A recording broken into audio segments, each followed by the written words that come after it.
Welcome everybody back into Nerd Sesh. As always, I'm Carson Bradburn. Alongside me is Logan Camden, and I am in Hawaii right now. So in anticipation of that, we thought we'll go ahead and pre-record a whole episode last week, putting every NFL team into tiers, and we did that. And that is still the episode that we are going to run today. However, Logan, there's an old saying, men make plans and Jerry laughs, because obviously something very big happened in the NFL yesterday with the Micah Parsons trade and mega record-setting now contract with the Green Bay Packers. So we have to totally redo our sections about those two teams, and that's what we're going to do up front. So the way it's going to work for the entire episode is we're placing every team into one of four tiers. We have our contenders up top, then we have our playoff caliber teams, we have our Hall of Mid, and we have our bottom dwellers. But of course, we have to first give our takes about what this Micah trade means for the Green Bay Packers, Logan, who I already had in my contenders tier, and now I'm just even higher on. Where do they fall for you, not just as contenders, but how high could they climb within that tier? They're still in the same tier to me in my contenders tier. They're still number 6 on my I think number 7 on my contenders list. I think they're still one spot behind the Commanders to me. It's a really big deal. It's a really big trade. He's obviously a superstar. I saw a crazy stat the other day, courtesy of friend of the show Theo Ash. The only two players in NFL history to record 12 or more sacks in each of their first 4 seasons are Micah Parsons and Reggie White. So it's a huge get. He is a superstar addition to a team that needs this exact kind of player. It's kind of ironic. I don't know if you mentioned it in this episode or our Top 10 Contenders episode, but you literally did say verbatim, the one thing that could take this defense up a notch is a star pass rusher, and then Jerry Jones just gifts them. Here, you can just have him. You can just take Michael. He doesn't even know the guy's fucking name. He thinks he's Michael Parsons. Like, Jesus Christ, geriatric Jerry, man. For the Packers, I mean, I think this is a great value add. Like, anytime you can add a player of this caliber for this little, like, I don't know if people fully realize, like, this is a fucking haul for Green Bay. For 2 firsts in Kenny Clark, I mean, I think the biggest thing, to me, I guess the only reason that they didn't get more capital back is because the Packers are going to have to pay Micah, right, because this is such a big cap hit. That's the only thing that I can put together. But I just cannot believe the Cowboys didn't get more out of this. Like, I am pushing for another young player, 2 more young players. Like, I don't know, man. To me, it's just such a risky proposition because if you don't hit on these 2 first-round picks, it's a catastrophic mistake, and you have given up a transformative, I don't use that word lightly, like a game-changing, super impactful defensive player for basically nothing, man. Like, Kenny Clark's a really good player. He is a player that the Cowboys need. They desperately need a guy who can stop the run up the middle. But it's just, it's not equivalent. So, I mean, I think the Packers fleeced. I think this is a home run for them. I think this is an A+. Ultimately, defense wasn't really the biggest concern for me for Green Bay. That's why I'm not bumping them up into a brand new tier.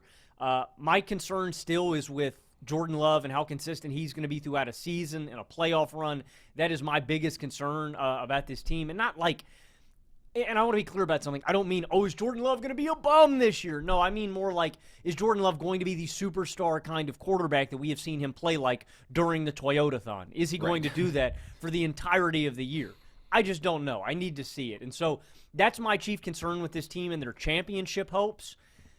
And defensively, I still am a little bit worried about the totality of the secondary. Ultimately, I could bump them up above the Commanders. I could see myself doing that. Because they're my Super Bowl pick, I'm not going to. Ultimately, my decision was, am I going to bump them up above the Lions? That, to me, was is that going to make this domino fall? I know you already had the Packers above the Lions prior to this trade. For me, I just can't do it. I think I think the Lions still have one of the most talented rosters in the NFL. This isn't to discredit Green Bay or anything. I think they're very talented as well. I just prefer Detroit's talent still at this level. But I know you bumped them up a bunch in your contender rankings. Why don't you lay it on me, man? Why are you so high on Green Bay now? I'm Packers pilled.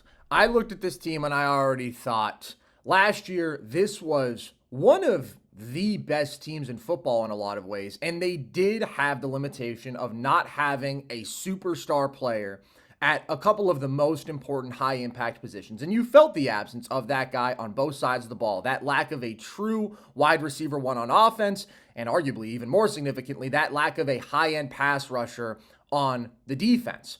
They go out and they draft Matthew Golden, who maybe we shouldn't expect to be like extremely productive in year one, but I think he could be a 1,000-yard receiver. I really like him, and I love that they invested that sort of draft capital in the one offensive position where they needed that sort of boost and that sort of injection of star upside.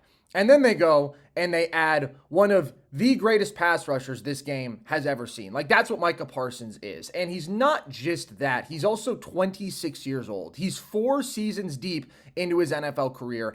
Every single one of those seasons that he's been healthy for the full year, he has been at the forefront of the Defensive Player of the Year conversation. He has led the league in pressures since he debuted. He is one of only 2 players with Myles Garrett to have at least 12 or more sacks in all of these past 4 seasons. Like, this is a game-breaking defensive player at the absolute top of the list. And so to me, there's almost no price that I wouldn't pay for one of those guys in terms of draft capital. I mean, 2 firsts, absolutely. And Kenny Clark is a really good player, but those 2 firsts are going to be late first-round picks. Those are going to be 28, 30, 30 seconds. So, as you've mentioned too, dude, the Packers are still the youngest team in the NFL. Absolutely. And now Micah fits perfectly in with that timeline where they have so much runway by NFL standards, where obviously windows just tend to be shorter, but the window here is comparatively very long, with Jordan Love as a key part of that, with Micah as the other key part of that, with a really young receiving core, now Golden in the fold there. Just so much to love long-term about them making this sort of move. And like I said, when I am looking at a team that is one elite pass rusher away from me now saying, okay, they're a bona fide Super Bowl contender, there's almost nothing I wouldn't do. And thinking about this selfishly, as a Bills fan, from that perspective, are you kidding me? Would I have given up 2 firsts and Ed Oliver to get Micah Parsons every single day of the week? Because if we get Micah Parsons, we are winning the Super Bowl. Like, it is that simple. We are overwhelming favorites. I think he is that sort of a game changer. So that's why I'm so high on the Packers. That's why I moved them up. I think last season, man, they were already one of the most effective teams in football in like so many different ways. They were one of the most efficient passing attacks. They were one of the best run games, period. They were one of the best run defenses. They were a very good pass defense with an elite safety tandem. They were 6th in points per drive. On offense, they were 6th in points per drive allowed. They were 5th in total point differential. They were 11-2 against opponents not named the Vikings or the Lions. Like, in so many ways, this was a stellar football team. But they lacked those elite playmakers, just the one guy you need on either side of the ball to put them over the top against the best of the best. And then also, I do think they need a more consistent Jordan Love, no question about that. But I think I'm just really optimistic about him, and I'm expecting more improvement this year than most. I also think I'm probably just higher on him to begin with, because I think there are stretches where he plays at such an elite level where he's got these great physical traits. I think one of his underrated abilities is how phenomenal he is at not taking sacks. He was the best in football there outside of Josh Allen last year, but then he's obviously got the arm talent. He's got the mobility. He's got the creativity. He can make off-platform throws. He can make throws off his back foot. He can do all of that and create. And then there are stretches where he never turns the ball over. But there are also stretches where he's turning the ball over at times, multiple times in a game. And you can't live with that from a Super Bowl winning quarterback, right? He has to tighten that up.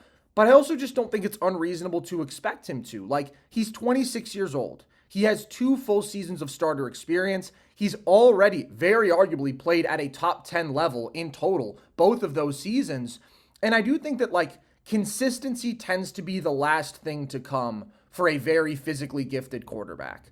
Like, obviously, these guys are operating at totally different levels, and they've been great for years and years. But, like, even if you look at Lamar Jackson, Josh Allen, like, those guys just had their most consistent seasons now in their late 20s. It's just a position where you continue to mature, you continue to improve in terms of your processing, understanding how critical it is to win the possession battle, to not give those possessions away through turnovers. And I think all the infrastructure is there. I think the run game is going to be awesome. I think LaFleur is a top-tier coach, and now I do think the receiving core is looking better.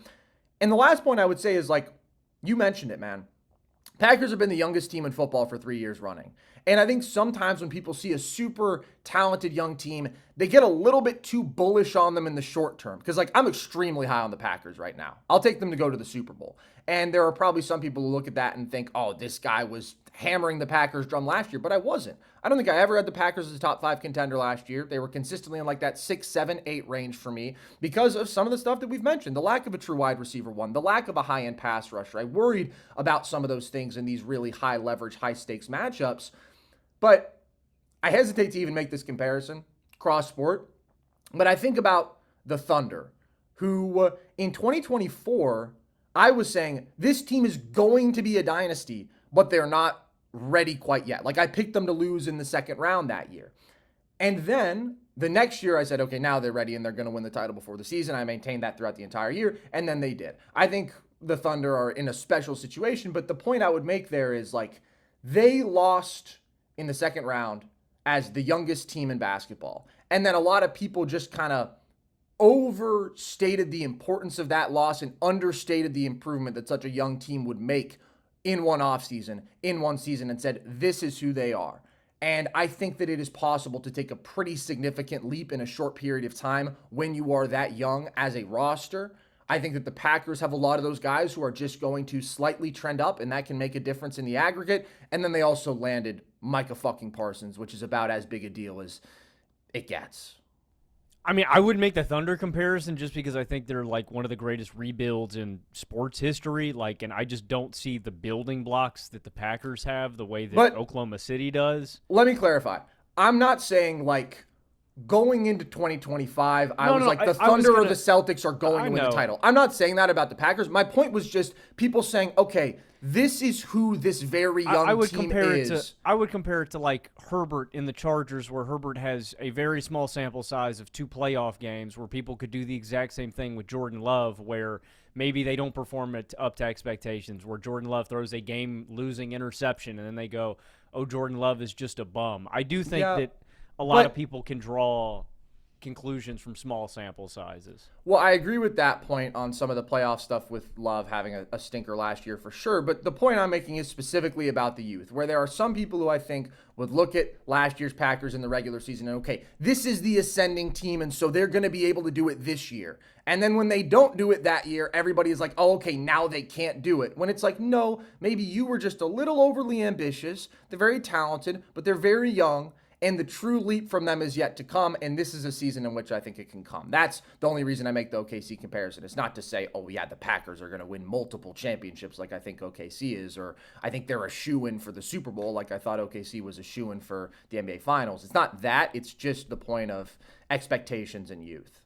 It definitely could be this year. I think that the only thing holding this team back right now, I mentioned it, I am a little worried about the secondary. I need to see it with them. And then Jordan Love is ultimately going to determine this team's ceiling. I hate doing this, but I'm very quarterback pilled. And so it's like, I've just watched football for a really long time. And it's like, if you don't have that guy that I believe in, then I'm not going to pick you to go deep and win a Super Bowl or something like that. So outside of basically the Lions, just because I think the Lions roster really is still loaded, that's almost basically why everybody else is above them on my list.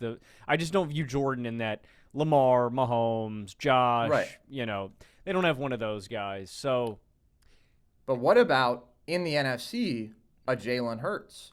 Because when I look at the elite NFC rosters, Green Bay actually does have my favorite quarterback of the bunch. Jordan Love you're not is your holding favorite him to quarterback the AFC out of them. Well, I view the Eagles and the Lions as kind of the only teams that have rosters that are as talented. I just don't think the Commanders' roster is nearly Stafford as talented. are probably 1 and 2 for me. I think both of those guys are better than Jordan Love pretty clearly, but I don't view either of those rosters on being as the level. Love is the guy who, compared to a Goff, well, I think the ceiling for what he can accomplish is so much higher because of the mobility, the creation, and versus a Hurts, I mean, I think he is a much, much more dynamic thrower of the football. And he's just so much better at not taking sacks. Like, that is still an issue with Hurts, him holding on to the ball for too long, taking too many of those negative plays. Whereas, like, that's a big strength of Jordan Love's, that he doesn't take sacks. That's where I see a higher upside with him as well, if he can just cut down on the turnovers a little bit. But the infrastructure is there, man. The line is really good. The run game is going to be fantastic. I think they can up the passing volume a little bit, and the efficiency was already great there. And Jordan Love had the most dropped yards by his receivers in football last year, and they were still third in net passing yards per attempt. And a lot of that is because the run game sets up the passing game so beautifully for them, sets up the play action, and gives them opportunities for explosives there. And then defensively, yeah, this group was already so effective, man. The safety tandem is nasty. I think there's a lot of talent to like, but they were missing a Micah Parsons. Now you have an edge tandem of Micah Parsons and Rashawn Gary, who I did not like as your number one pass rusher, but who as your number two pass rusher, I really like. I just think they are so complete. And I look at the Eagles, and they are still probably the obvious pick as the favorite to come back and make another Super Bowl appearance. But with some of the losses on that defense, I can see them taking a step back where they're no longer the best defense in football, and now they're like the fourth, fifth best defense in football. And then I just like the Packers offense more because I see more upside for a truly dynamic passing attack. And I think they are still so effective on the ground. So I just look up and down this roster. They've got the quarterback who I prefer. They've closed the gap defensively. I don't think there was too much of an offensive gap to begin with, but now I think that they closed that gap with some Love improvement and injecting Matthew Golden. And then versus Detroit, like I obviously think that the Lions are still going to be awesome, but I do worry about them losing both coordinators, who I thought were really awesome on their respective sides of the ball. And I worry about the losses of Ragnow and Zeitler, because if that offensive line goes from arguably the best in football to just pretty good, I think that that was so crucial to their formula, them just being able to consistently get that ridiculous push up front, be so efficient and so consistent on the ground. And then that sets up the play action game where they can be so efficient through the air as well. Like if they just lose a chunk of that ability to bully you up front, and if they aren't so ridiculously great on the ground, then that puts more pressure on Goff, which I don't like because of his limitations in terms of mobility, obviously major limitation there, not being a creator out of structure whatsoever, at times having that questionable decision-making. Like, I just think the more pressure you put on him, that's not a good thing for the offense. And at the end of the day, I just now view the Packers as being more versatile in the number of ways in which they can win. And they've got the quarterback who I do pretty clearly prefer, and they're my pick. I think that they're a fun pick. I think they've got a great chance to do it, and I'm expecting very big things from Green Bay this year. Let's talk about the other side of this deal, Logan. The Dallas Cowboys. You already touched on it a little bit, Jerry, giving away Micah Parsons, not really knowing what's going on upstairs with him. But what tier are they in for you, and what do you make of their side of this? I still think they're in the Hall of Mid for me because their offense has a certain floor. I think with Dak and Pickens and CeeDee Lamb, if those guys can stay healthy, health is always a concern you could make for any team, but that is important to mention. So I don't think they've moved a tier for me. What I will say is I actually do feel for Cowboys fans. The hardest pill to swallow, in my opinion, in sports is an acceptance of mediocrity or an acceptance of failure. And to me, it's like the Dallas Cowboys have kind of just waved the white flag for this season. And to me, that's always the worst thing that you can do to a fan base. For a team that I root for, like the Pittsburgh Steelers, the fact that we have not made any major changes, it becomes increasingly infuriating when you realize that there's a really hard ceiling and that every year you're going to bonk your head on that ceiling. And for Dallas, you get really bad value out of a guy like Micah Parsons. Like if you were asking me, I get the contract probably comes into play. I want a minimum of 3 to 4 first-round picks for a guy like Micah Parsons. Like if the Steelers traded TJ Watt, I want 3 to 4 firsts. I want, or maybe 2 firsts, and you're going to give me 3 starters. You know what I mean? There's just like a threshold that I need to hit when you were giving up that kind of superstar player. So for Cowboys fans, I feel bad for one, that you didn't get all that you should have gotten out of Micah Parsons. And I really wonder, like you mentioned with the Buffalo Bills, Carson, how much did Geriatric Jerry really shop him around? Like, I don't get it, man. This isn't like a Luka Doncic bad level trade. I think that is in a hall and tier of its own, but it's pretty damn bad. Because if I am a general manager of any sports organization and I have a player the caliber of a Micah Parsons, I'm not calling one team. I'm calling 31 teams. I am calling everybody. I'm saying I got the biggest fish of all time on my reel right now, and I'm about to throw him out in the water. So you need to bring your biggest fish and get him to bite, because I'm not going to deal. And I just don't think this was the biggest fish that Dallas could have reeled in. I think they got a They got a smallmouth bass, man. They could have got a tuna. You know what I mean? Like, it is. I would be incredibly, incredibly frustrated if I was a Dallas Cowboys fan. I would be demoralized. And when you look at this just again from a team-building strategy, you do have something you can hang your hat on if you're the Dallas Cowboys offense. I like the offensive line. I thought they got better last year. You have Dak Prescott and George Pickens and CeeDee Lamb. That's a star quarterback with 2 number 1 receivers with a pretty damn good tight end. And then you look in the backfield and you go, this might be the best running game that we could have had in years with a combination of Javonte Williams and Jaden Blue. Like, the offense has a pretty high ceiling. I would say top 10 if everything goes right, everybody stays healthy, and everybody's successful. In the defense, you go, okay, it's flawed, but we have star power.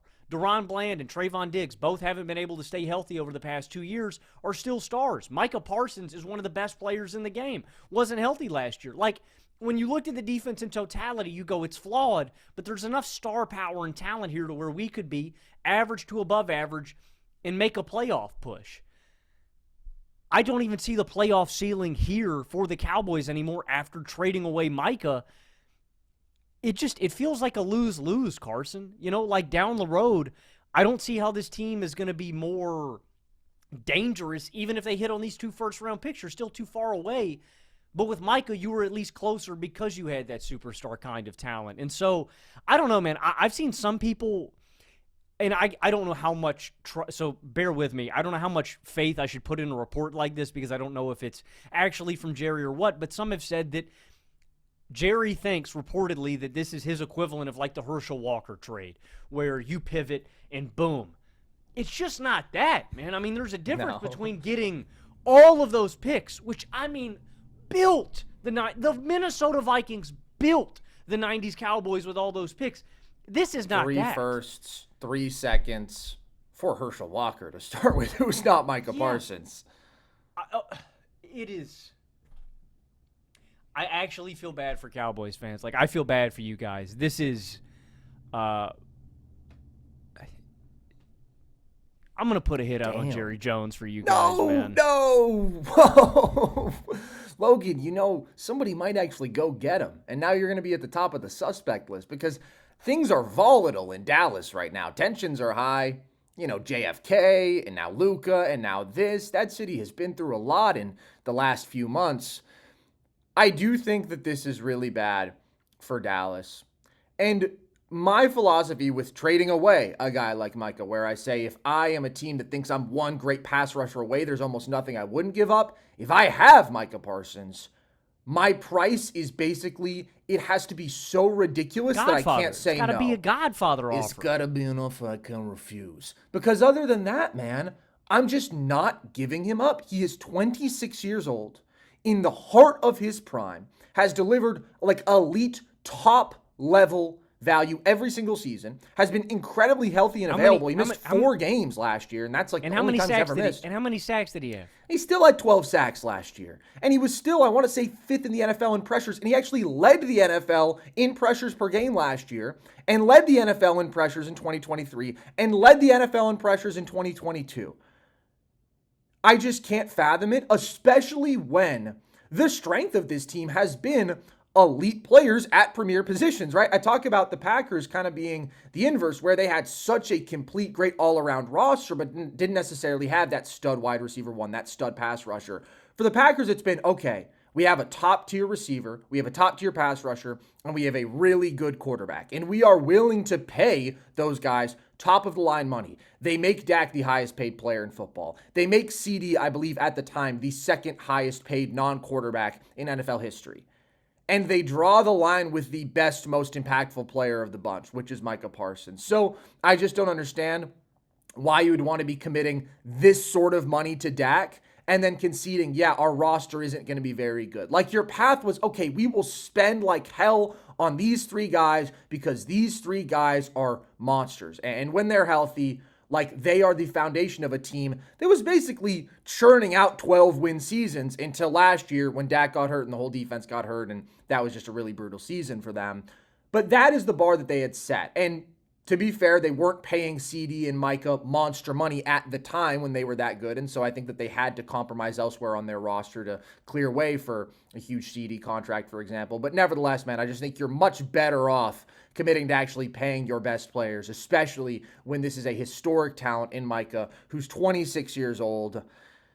I mean, they allowed 30 points per game when he was off the field last year. And to be fair, they weren't a very good defense when he was on the field last year because of all the injuries in the secondary and just all around defensively. But the previous 3 seasons, they were a top 7 scoring defense every year. That's because of Micah. So now I look at this team and I think they are, as firmly planted in the Hall of Mid as anybody could be. Because although I think that their passing attack is going to be really good, I still view that line as mediocre. I think the run game could suck, man. Maybe you're more optimistic about me. I think the run game's going to be pretty rough. It was bad last year. I don't know if Javonte is any good anymore. I don't know if he's going to stay healthy. It's not really banked on Javonte. I'm higher on Jaden Blue, I think, than Javonte. But I do like I really like Tyler Smith. I really like Tyler Booker, too. I think those guys are studs. You like guys named Tyler. You always have. They have 3 of them. They have Tyler Guyton. Yeah. I think that I'm disgusted, bro. I'm actually disgusted right now, bro. Yeah. I would be I would be so angry. And dude, you said it. It's like you are in this hole that you have dug yourself because you paid Dak and CD all that money. And if this was going to arise, you should have seen it and just not paid Dak all that money if you were. It doesn't make sense, man. It doesn't. I'm not drawing the line at Micah. I'm not neither drawing the am line I. at Micah. Neither And am honestly, I. it's not even close for me between Micah and CD, who I would prioritize. And I think that CD is a clear top 5 receiver in football, and I would still prioritize Micah every day of the week. I think to have a pass rusher of that caliber is such a rare thing. It moves mountains for your football team, for your defense, and they just gave it up. When Micah joined the team, they had been a terrible defense the year prior. And I'm not saying it was him alone, but then it was elite defense, elite defense, elite defense. That's the sort of impact that he can have for you. And now I look and I'm like, yeah, there's still a couple stars in Diggs and Bland, but Diggs, we never know with his health. What? It just cracks me up that the guy that got, shout out Kenny Clark, man. He is a really good player, but they got back a 30-year-old defensive tackle, bro, and no additional seconds or thirds. Or another player, bruh. Give me another starter on your defense. Give me Van Ness or something like that. Give me anybody. And that's what that is the point of this trade that is boiling my blood, Carson. It's the fact that the Dallas Cowboys had all the leverage and they didn't use any of it. They could have gotten back, I feel like, so many more assets. Again, if it wasn't a trade for the Packers, you're trading in conference anyway. So who does it matter that you're dealing with? I understand if you were going to draw the line and you dealt him to an AFC team, so you would theoretically maybe only have to see him once a year, a couple years from now, right? I get that. I just feel like there's so much meat on the bone, man. This trade is like when you ordered a bunch of chicken wings and you didn't even finish them, man. You just ate a little, you nibbled on them, and then you left them. You just wasted it, man. There's so much more value that they could have capitalized on with Micah, man, that they didn't. And it seems like a lot of this came down to Jerry, quote, not wanting to be bullied. That's what I saw in a report from Peter Schrager, him just very firmly setting the line of, no, we're not giving you this record-setting contract, which to me is very concerning, man. It's very concerning. And it doesn't even make sense because it's like, okay, so Dak wasn't bullying you. You just willingly coughed up the $60 million a year to him. And then maybe he realized the error of his ways. Maybe he was like, damn, maybe that was an overpay for Dak. But now to try to overcompensate and draw the line with Micah is like the worst thing that you could do for your football team. And I just don't think that he should be making decisions for any football organization. I just think everything that comes out of his mouth is kind of alarming.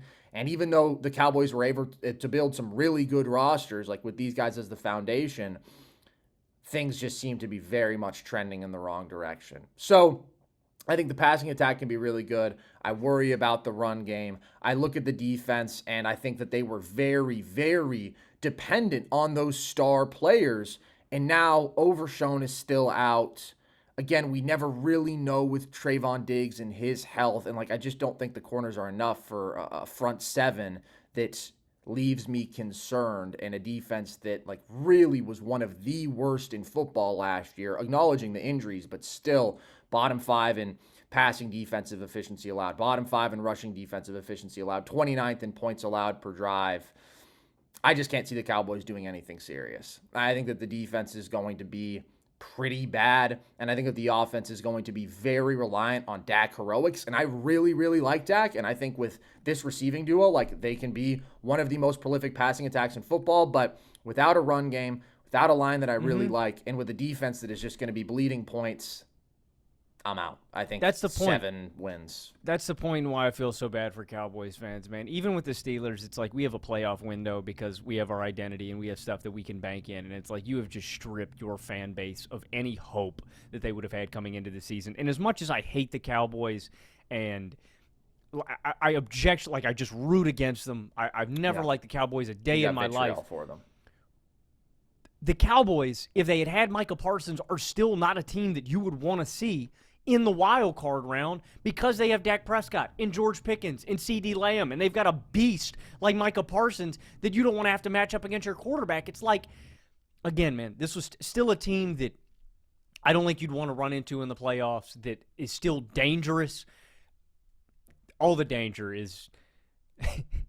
You ever seen that meme that he, this dude, he's like sitting in his apartment at his house, and he's got like this pit bull and this big ass chain on his neck, and he's like holding him like he's nasty. Yeah. But it's just like a sweet dog. Like the dog is just sitting there and like looking all sweet. Yeah. What's a meme? That's basically what the Cowboys are. He holding him like he gonna do something. Like he ferocious. Yeah, he thinks he's tough. The Pickens point is honestly interesting because, like, are they now going to go out and give George Pickens $25 million a year? Bro. Like, are they willing to pay 2 wide receivers massive contracts, but let's not build the our elite team edge like rusher? the Bengals. That's I worked know. out so good for them, you know? Yeah, literally. The writing seems to be on the wall for the Cowboys and Dallas fans. I really do apologize to you guys for everything that you've been through because this is just kind of a ridiculous calendar year. With that being said, I'm going to go back to my vacation, and the rest of the episode, which was recorded previously, starts now. So we're going to go through every single one, Logan, division by division, starting with the New England Patriots. What tier do you have them in? I could see the New England Patriots making the playoffs, but I wouldn't consider them to be playoff caliber. I think the Patriots are very distinctly in kind of the middle of my hall of mid. Like, I think that Drake May this year is going to take a little bit of a leap, which is important. I think they improve the offense around him. I'm very high on rookie running back Travion Henderson. I think he will be impactful from day one. They finally get him a real wide receiver in Stephon Diggs. No disrespect to those other guys, but what he was dealing with last year was embarrassing. And I just think the stability of a guy like Mike Vrabel just gives this team a much higher floor than they had with a guy like Gerard Mayo. This team won 3 games last season. I expect them to kind of be in this 6 wins is like the lowest I expect for New England. I think their talent, and they should be more healthy this year, somewhere in between this like 6 and 8 range. So very concretely, I think this team belongs in the Hall of Mid. So I actually have the Patriots 1 tier higher. I do have them as a playoff caliber team. Logan makes that face implying something smells.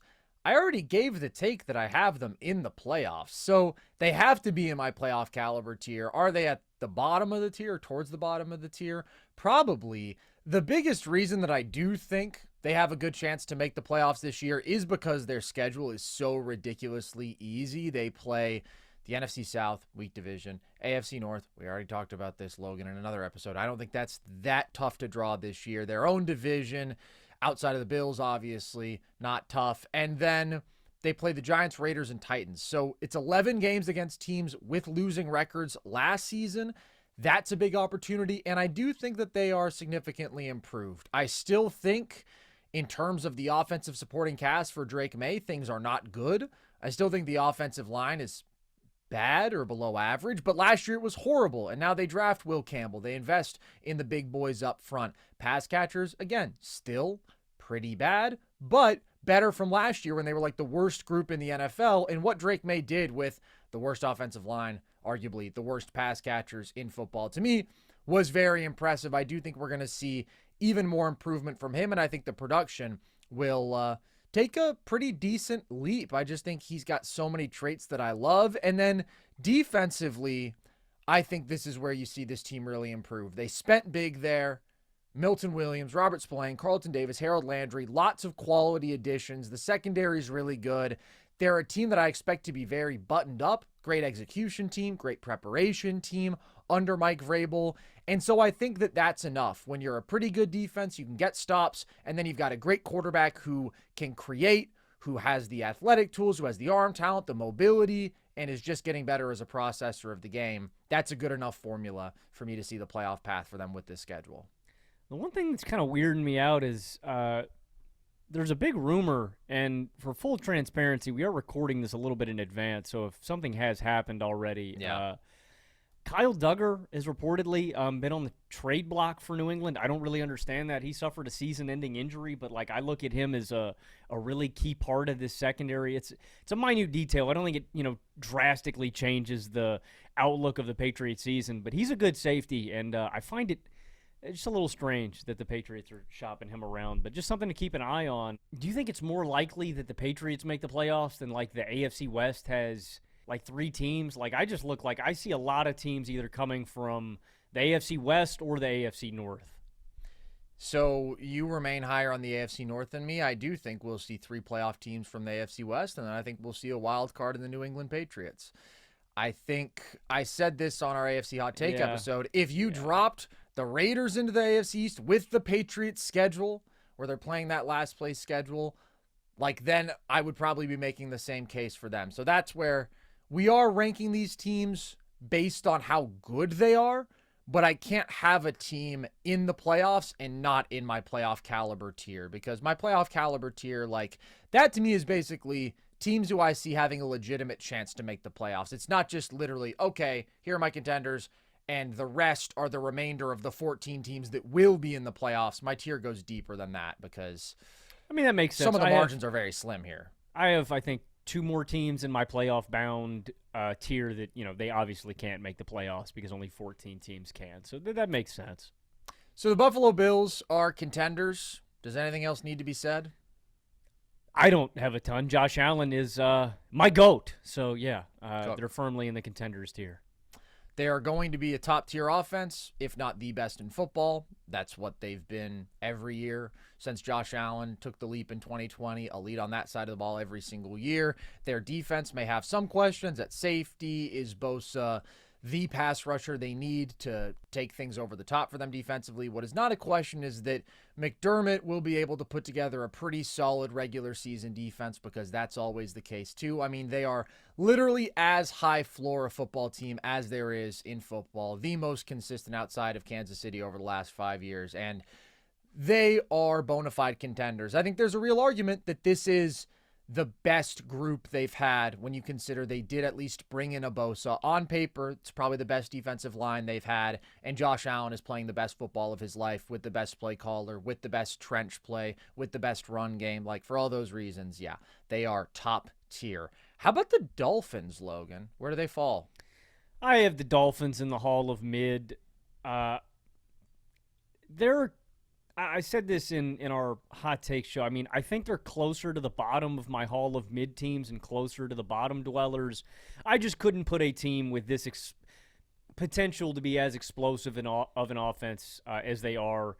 I do think you saw the Miami offense lose some dynamism even in their running game last year when Tua was out. Like, he really, I shit on Tua a lot, and I give him a lot of shit just because I think people sometimes just inflate what Tua is as a quarterback because they'll look at the bottom line passing numbers, like the fact that he led the league in passing yards one year, and I think they can get caught up a little bit too much in that, but he really does make this whole offense go, and I view them pretty similarly to the Patriots. Like, I think this is probably at the end of the year a 7 or 8 win team, and yeah, so I think they're firmly in my Hall of Mid tier.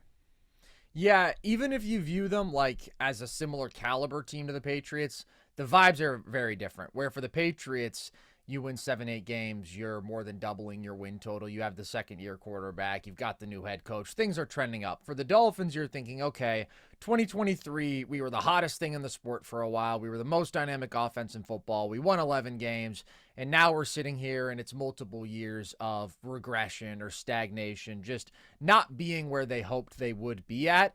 I also have them firmly in the Hall of Mid. I do think there's an opportunity for this offense to bounce back from last season just because, even though I'm also not the highest on Tua, like the alternatives were very bad at quarterback. And so his absence definitely hurt them. I do still think the speed in this offense is ridiculous. I think that Mike McDaniel is a really good play caller. I think that Achane is a really good running back. So like that's the talent that makes me think maybe this could be a top 10 offense. But I think they're going to be mediocre defensively. I don't know if Tua is going to stay healthy for a full season, unfortunately. I don't think this offense is ever going to get particularly close to what they were doing in 2023 again. So, yeah, they are absolutely in the Hall of Mid to me. Not a team that I view as having a legitimate playoff chance. How about the Jets, Logan? That's where I have the rest of the AFC East. They are all firmly together to me in the Hall of Mid. I could hear an argument for the Jets as bottom dwellers. I mean, I think if everything goes wrong this season, Aaron Glenn doesn't look great as a first-year head coach. Justin Fields doesn't look like a starting caliber quarterback anymore and plays his way into a backup role next season or completely out of the league. Maybe they get bit by the injury bug again. Like, I could see a world in which things go really south for the Jets and they're in the bottom dwellers tier. But I do believe in Justin Fields. I believe in Aaron Glenn. And I still believe in this defense, man. There's a lot of talent still here. Like, Will McDonald, I thought, had a breakout season. I love Quinnen Williams. The Jets just made a deal to acquire Harrison Phillips, who is probably going to be their starting defensive tackle. I think that's a good acquisition for them. You know, Sauce Gardner should be due for a bounce-back year. This team screams average to me, but like I said, I could see things going south in them winning 5 games and being in the bottom dwellers tier. I just do have a level of faith in this defense and Justin Fields to where I think they'll win 6 or 7 games and at least be a competitive unit. So I have them in my Hall of Mid tier. I strongly considered it. I landed on them in my bottom dwellers tier just because I wasn't going to be strict about like, oh, it has to be a quarter of the teams in each tier. But there is just a level of competence that we have achieved. I haven't actually had anything to do with it, but that we've seen in both the NFL and the NBA where like there's just not that many teams today that you look at on paper and you're like, wow, they're truly awful. And so I wanted to get to at least a decent number of teams in the bottom dweller tier. And I do look at this Jets offense. How many do you have? I landed on 6. So do I. And I think the Jets are probably one of the top 2 teams in that bottom tier. But I think this offense could be really ugly. Obviously, Aaron Rodgers did not play well for them last year, but I do think that this passing attack is going to take a step back because I do not think that Fields is as good of a drop back passer as Aaron Rodgers is. I think the loss of Devontae Adams is kind of significant. He actually played really, really well, and him and Garrett Wilson were such a strong point for this offense. So I think the line is going to be a little bit better, but I need to see the run game have a bounce back season. Like, I think Justin Fields helps there, but Breece Hall obviously had a down year by the standard that he had set. And I do just view Fields as a little bit of a downgrade from Rodgers right now overall. Defensively, you bring in Aaron Glenn, who I think did such a great job with the Lions last year. And that's where they have an opportunity for a bounce back because they have the talent defensively. Last year, the defense was just as disappointing, if not more so, than the offense, just because that was supposed to be their calling card, and they end up 22nd in points allowed per drive. So maybe we see a little bit of improvement there. I think that they definitely took a step back after firing Saleh, but I have no confidence in the offense. And I just think if your formula is pretty good defense, bad offense, bad passing attack, it's tough to win more than 6 games. So I kind of have them winning probably 5. I do like the coaching staff, though. Aaron Glenn brought over offensive coordinator Tanner Egstrom from the Detroit Lions. Like, if he employs some stuff that Ben Johnson was doing, like, I agree with you. I think there are some personnel limitations, but I like the overall that the Jets did. Obviously, I do think it's a little bit of a step back. You and I talked about this a bunch during the regular season last year. Like, I do still think that firing Robert Saleh wasn't the right move. I liked him as a head coach. I thought they should have wrote it out with him. I understand it. Anytime there's this much turnover in terms of the roster and the coaching staff, anytime there's this many changes, like the Commanders were an outlier last year in terms of all of their turnover and change, and it went successfully. It's a little harder for me to envision it going that successfully here in New York. So I understand it, but I stay optimistic with the Jets, and I just pray for success for Jets and Browns and all these tortured franchises, man. Yeah, you're a little higher on Fields than I am, I think, is part of it, too. Guy, I do worry about him being asked to operate the offense as a processor, as a passer, in a very, very flawed situation. It is a flawed situation. I'm optimistic he'll mitigate some of the offensive line concerns with his mobility, and I hope that he can enhance the running game a little bit more than Rodgers was, right?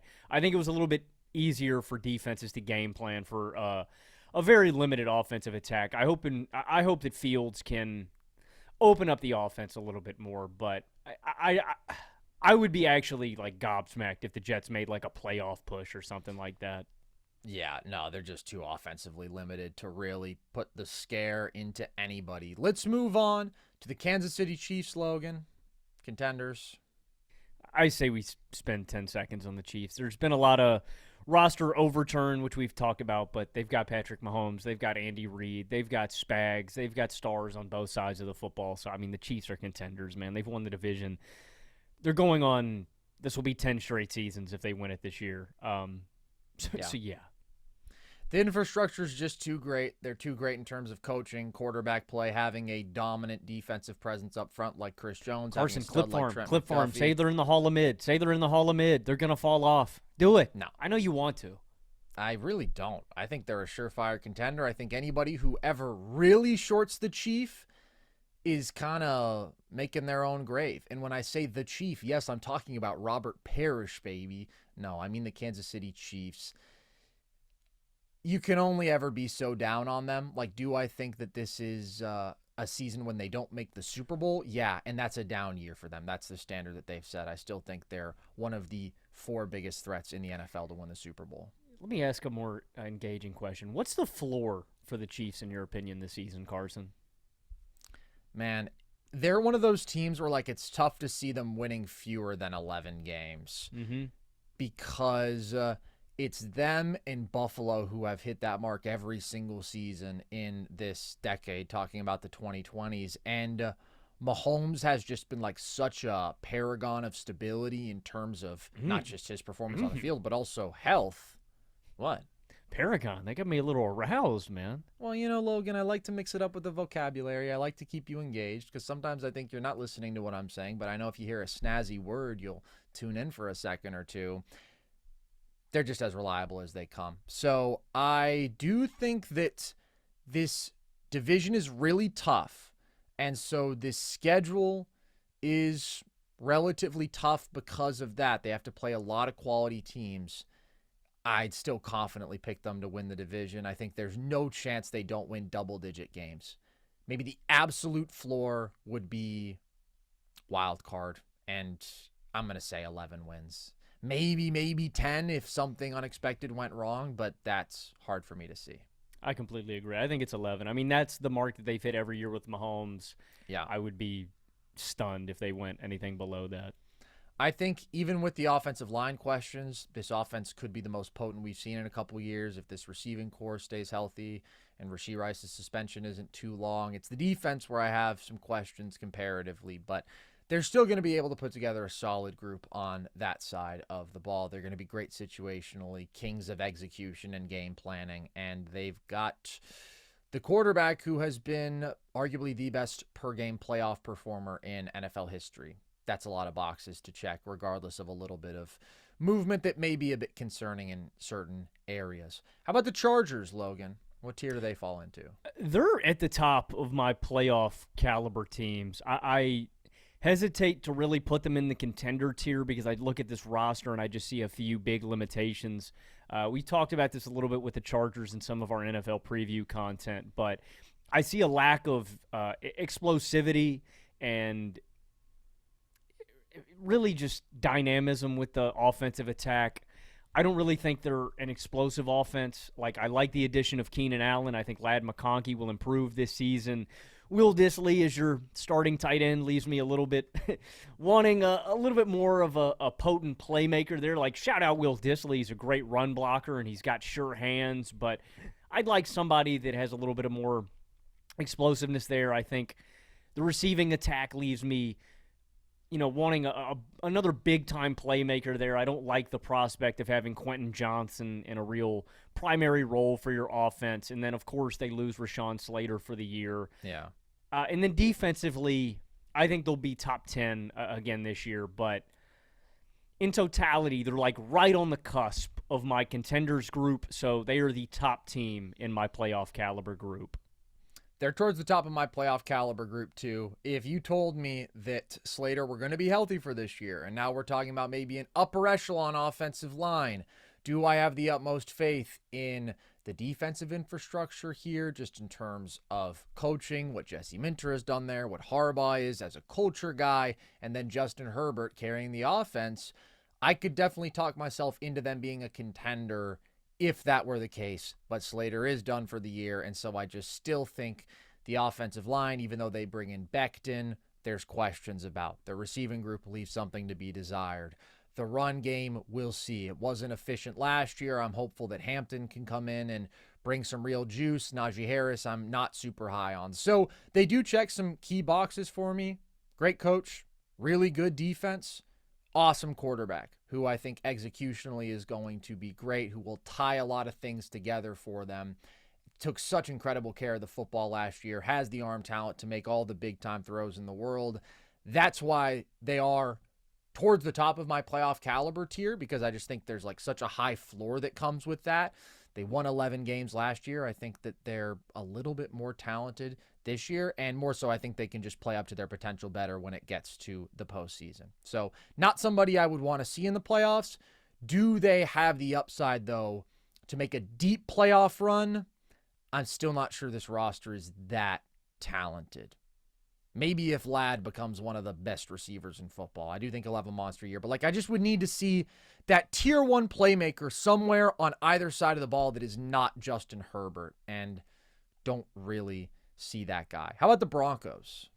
Broncos are in my playoff caliber tier, too. I just think this defense is so stacked that if they weren't in the playoffs, I'd be a little bit surprised. I think I like the Broncos even more than my beloved Steelers, and I think they both have very similar paths to victory. They're going to win defensive-minded football games and play ball control football, but I really do just trust the Sean Payton scheme and the offensive line here more than I do for the Steelers, right?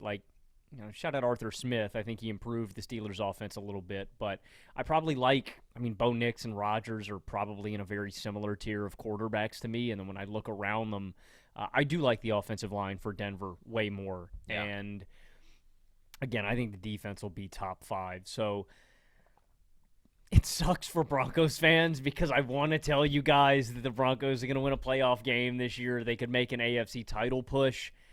If Bo improves, I could make that argument, and the Broncos could maybe leap into my contender tier. So I really, I hate to cop out and make a take like I did last year, but I really think it rests on the laurels of Bo Nix and the improvement that we see in his game this year. If Bo makes an improvement, if he takes a leap as a quarterback and a passer, I could see the Broncos cracking my contenders tier.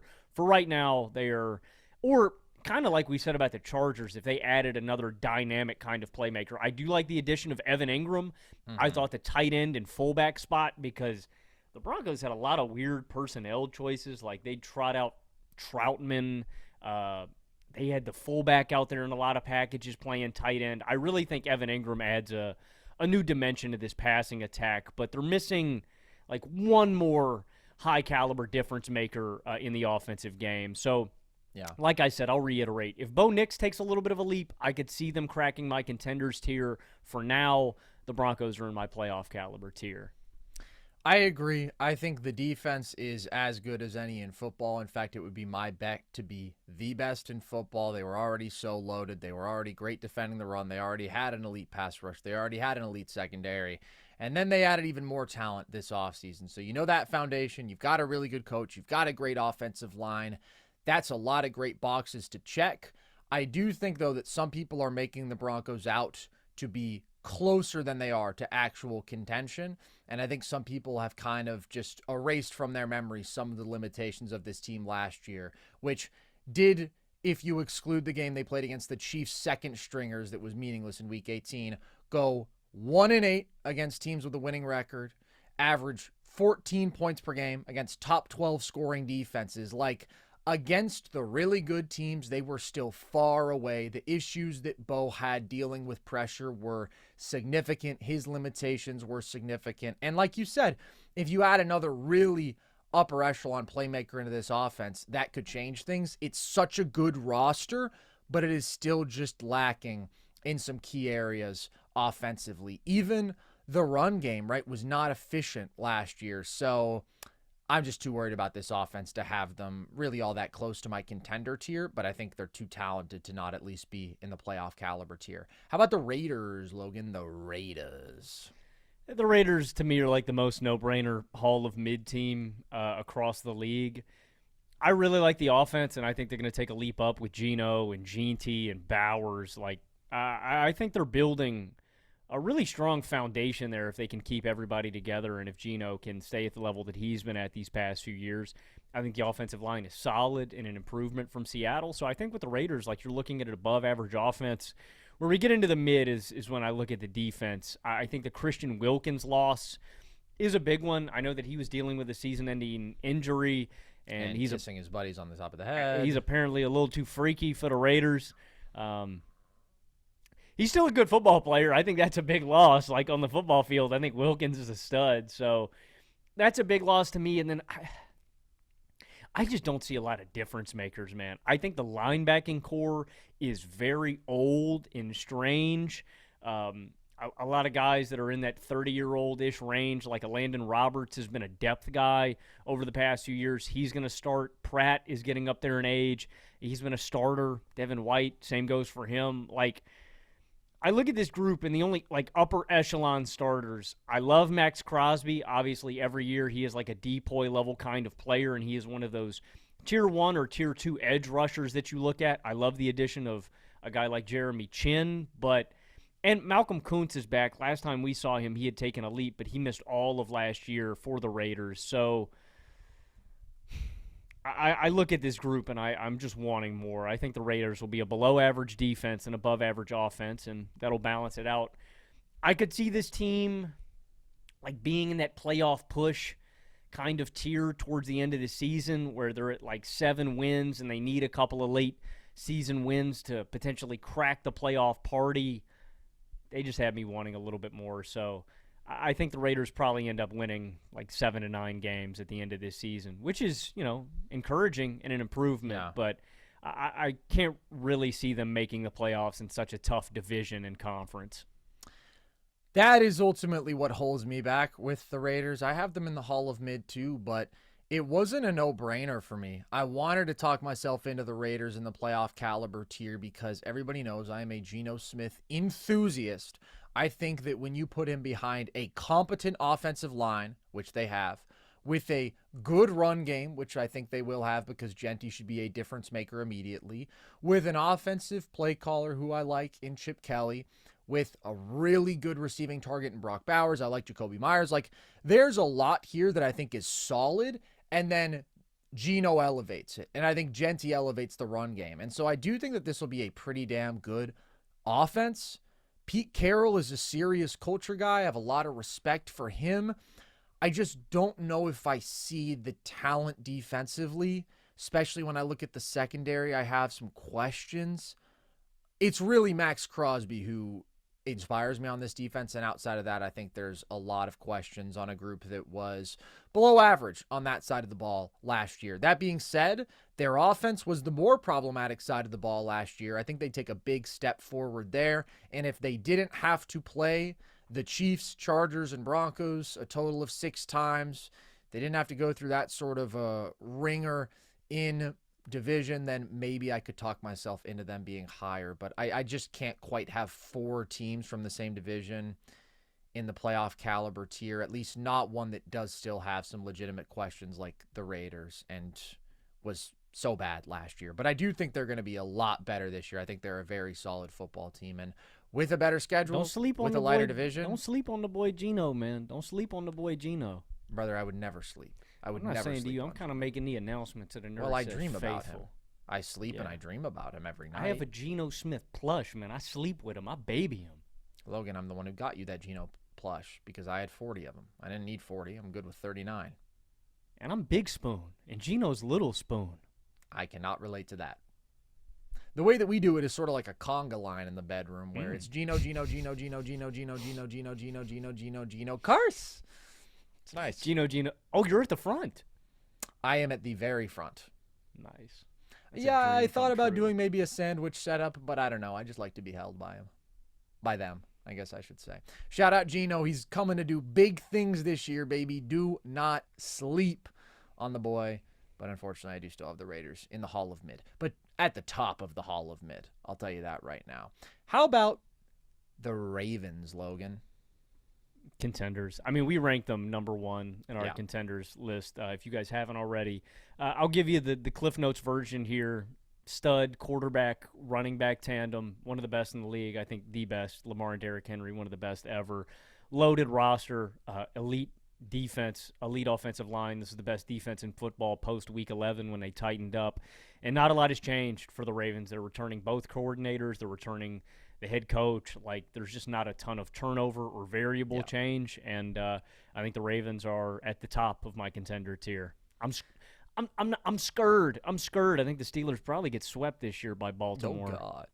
Oh, God. You can't call him loaf of bread Lamar then, unless he coughs one up. The Ravens could beat you guys 42-7, but if Lamar fumbles once, you're leaving with something. Yep. Yeah. Yeah. I have them at the top of my contenders tier too. I think if you look at like the best of the best, they are the team that is truly the most complete. They are the team that has suffered the fewest losses. They're just absolutely stacked. To have a superhero at quarterback and have a superhero at running back and have the overall offensive talent they have with the receiving core that I like now, with an offensive line that I like, with a defense that is absolutely loaded, especially in the secondary. Like, the only hole you could point is, okay, how good is their pass rush going to be? But if you compare that to the questions we have about everybody else, like, it's a pretty small one. And then how will they perform in the playoffs? Because they have had some really strange losses there. They have underachieved, but all of the talent is there for them to go nuclear and destroy the field. And regardless, I mean, they are obviously in the contender tier somewhere. How about the Bengals, Logan? Hall of Mid.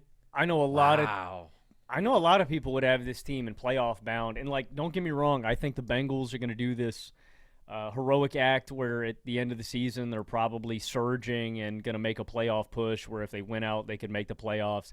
I just think this defense handicaps them a little too much. Like, this is in no way meant to disparage Burrow or Higgins or Chase. They're top of the line, like A1 quarterback, A1 receiving duo, maybe the best receiving tandem in the league if you wanted to make the case. I think it's a very good one. I just don't think the defense is up to snuff, and I think the offensive line hinders the rushing attack a little bit more. So I still think this team is kind of limited and one-dimensional, and they have to win games in a very rigid way. Ultimately, I have a different AFC North team in my playoff caliber group, one that we are probably going to disagree on. So that's where, I think you have to have the Browns are kind of a no-brainer, not to spoil that. And then you probably have to make your choice between which of the two AFC North teams you like more, and I like the Bengals less, so they're in my Hall of Mid. Yeah, even though I do have the Bengals missing the playoffs, I have them in my playoff caliber tier because I do view them as being among the next handful of teams that have a legitimate shot at it.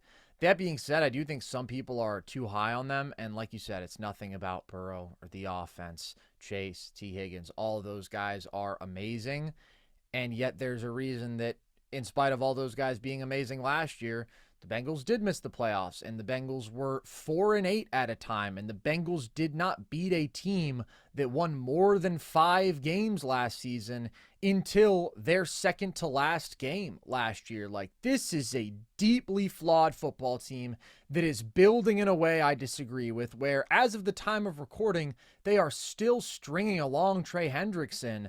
If that doesn't sort itself out, if Trey Hendrickson doesn't play for the Bengals this year, throw them fucking right in the Hall of Mid. And in fact, I put them in the middle of the Hall of Mid, because that would be the worst defense in football. The Bengals without Trey Hendrickson, as bad as they already were, that guy is the one high-level player and one of the best defensive players in football. But I don't know. I'm just not that optimistic about a big defensive bounce back here. I understand that there's a coordinator change. I just don't think the talent is even average. You think there's the middest of the mid? Without Trey Hendrickson. I have them in my playoff caliber tier. If they didn't have Trey Hendrickson, I think their offense would be not as good as their defense would be horrible. I genuinely believe that. It's already too close for comfort. They were 6th in scoring offense, 25th in scoring defense last year. That's basically evening out. And Trey is, again, the only dude keeping them remotely above water, and they're still not really above water. They're drowning. I just think it's going to come back to bite them, investing as much in T. Higgins as they did, 2 of the 10 highest paid wide receivers in football on one team. They don't need it. They'd be better off investing in a capable offensive line, making sure they take care of a Trey Hendrickson, building out a defense. Because right now I see a team that has a sick quarterback and has 2 sick receivers, and basically everything else is a question, especially if they don't take care of Trey. That being said, the reason I do still have them here is if they can make any defensive improvement, which I think is possible. They won 9 games last year, being one of the worst defenses in football. And even with my questions about the offensive line, which are significant, I don't think it's a good group. I do acknowledge how crazy that passing attack is. So for me, they're like the 18th best team in football. That's enough to sneak you into the back end of my playoff caliber tier, though, because I think they have a chance. Why do you have the Steelers in the Hall of Mid? Logan, you don't know where I have the Steelers. Yes, where do you do. have them? Look, man, you have the Steelers in the Hall of Mid, and I'm going to take that to mean that you have them below 18th in your team player rankings. Yeah, I guess I would, man. Foolish Carson. Little Carsey. Always underestimating my Steelers. But see, I always underestimate them by 1 to 2 games. And does that really matter? You know what? I'll say this, man. I'll give you some credit.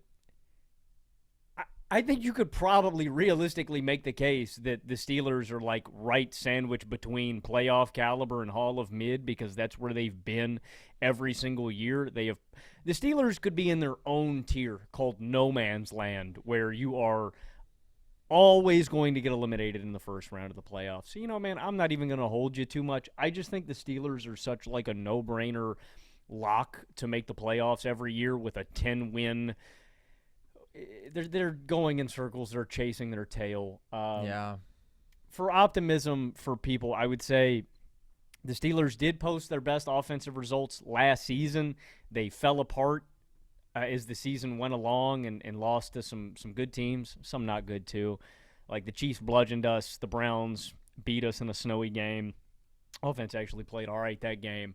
The reason I expect the offense to improve this year, I think Rodgers is better than either of the options that we had last year, very marginally. It's actually very, very close between Fields and Russ, but I still feel like Rodgers is the best of the bunch. The offensive line was in disarray last year. Dan Moore sucks. I cannot believe that dude got the $82 million bag from the Titans. Shout out Tennessee's front office. I don't think the offensive line is going to be worse than it was last year, even though they were bad. Fontenot's going to be healthy again this year. I really like the acquisition of Zach Frazier. I think he's got the potential to be one of the best centers in football. We're just going to be healthier than we were last year. Sumalo was injured too, so those guys are going to be healthier. Najee Harris is out. I'm saying all of this basically to say the formula is going to be the exact same. The defense got marginally better, in my opinion. The Ramsey-Fitzpatrick dynamic is a little bit strange, but I think overall they got better. The team's going to be the same as they always are. It's going to be a top 10 defense, probably on the back end of the top 10. We're going to be an average offense to below average offense, and we'll somehow win enough games where the opposing offense notches 18 points against our elite defense and we put up 24 to win enough games and then get erased in the first round. So, same old Steelers. I love it. I've given this take, I think, 3 years running, and I've been right every single time. Yeah. It is incredible. 4 straight seasons with 9 or 10 wins, 3 of them with a negative point differential, all of them with a below-average offense. This is Steelers football in the 2020s. Look, there's no world to me in which the Steelers suck this year, and there's no world to me in which the Steelers are a very good football team. We know that they are going to fall somewhere in this range, and the reason that I end on the Hall of Mid line with them and I land on the playoff caliber line with the Bengals, and these are 2 teams that are straddling that same line, it's not because I think the Bengals are fundamentally the better team, like throughout a regular season. I think both these teams in their own ways probably win 8, 9, maybe 10 games. I think the Bengals are maybe a little bit more likely to do that. The difference is more when I think about upside. If you do get the Bengals into a single elimination format, they put a little bit of fear into me because I know that if they put together one good defensive game plan and they get one monster Trey Hendrickson game, to some extent, all bets are off. I still think they're just way more flawed than the best teams, but that Burrow chase going nuclear, there's a punch there. When I think about the Steelers in a single elimination format, I know exactly what's going to happen. They can play a pretty good defensive game, and they'll put up 10 points, and that'll be that. And sayonara, see you later. Who strikes more fear into you, the Bengals or the Broncos? That's a good question. That's a really good question. I think slightly the Broncos, because I do think the Broncos compared to the Steelers, first of all, they're clearly better in the trenches. That matters to me. I also like their offensive coaching a lot more, so that ability to scheme up effectively is an advantage. And I do think that Broncos defense is even better than the Steelers, especially when it just comes to having like game breakers at every level, that pass rush, that secondary, the aggression that they come with. Like, it's easier for me to see them breaking a game open with the defense, dictating in the trenches offensively, and kind of finding their way to a win off of that. Whereas if the Steelers team had a really good offensive line, if they had DK Metcalf and George Pickens, maybe it'd be different. I just still can't see the punch, man. I can't see the offensive punch. But again, the floor is high. The ceiling is extremely low. That's the Pittsburgh Steelers experience these days. Let's talk about them Browns, Logan. Where do you have them? Aren't you Steelers fans so excited for this season? Yippee, you know? It is insane, man. Props to Tomlin for getting these rosters to the playoffs into a winning record every year, but also, damn, it's kind of silly. I mean, I'd say it's worse than that, dude. It's a football situation where you are devoid of hope, and when you've lost hope in this life, man, what do you have? Nothing. Your Geno plush. I do have my Geno plush, which keeps me going every day, man. Yeah. Really does. The Browns are bottom dwellers. You know, I do want to give Kevin Stefanski and this team some props. The Browns 2 years ago did something that no other team in football history has done, and that is make the playoffs while starting, I believe it was 5 or more different quarterbacks, which is ridiculous. Again, no other team has done that, and they won 11 games. That being said, that was some outlier stuff. And ironically, the Browns are right back in this same situation where I love this defense. I think they're a really well-coached unit. I think they've got a lot of talent on that side. I love the secondary. I think Myles Garrett is the best edge rusher in football. They're going to start Joe Flacco week 1. I hope Flacco can carry them through. I just have a feeling that we're due for a QB carousel with Cleveland throughout this year, kind of like how it's been every year since the new Browns have come about.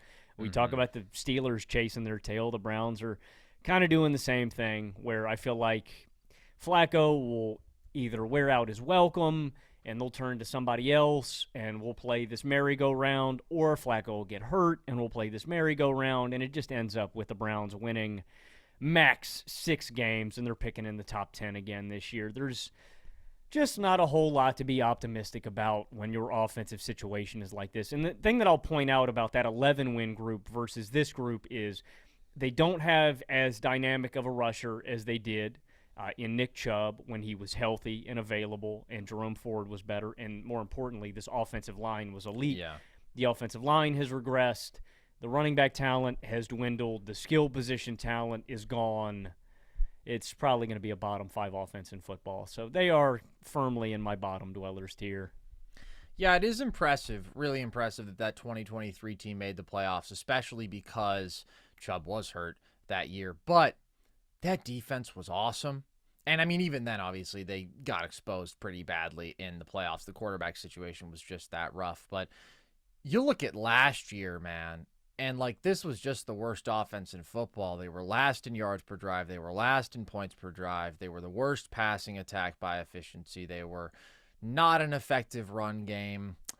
And even though I guess the quarterback situation is a little bit better, you have Flacco. Do I think he's going to play at the level he did down the stretch in 2023? No, I don't think he's a tenable starting quarterback for a full season, just with the fact that he is a full-on statue in the pocket to like a ridiculous extent.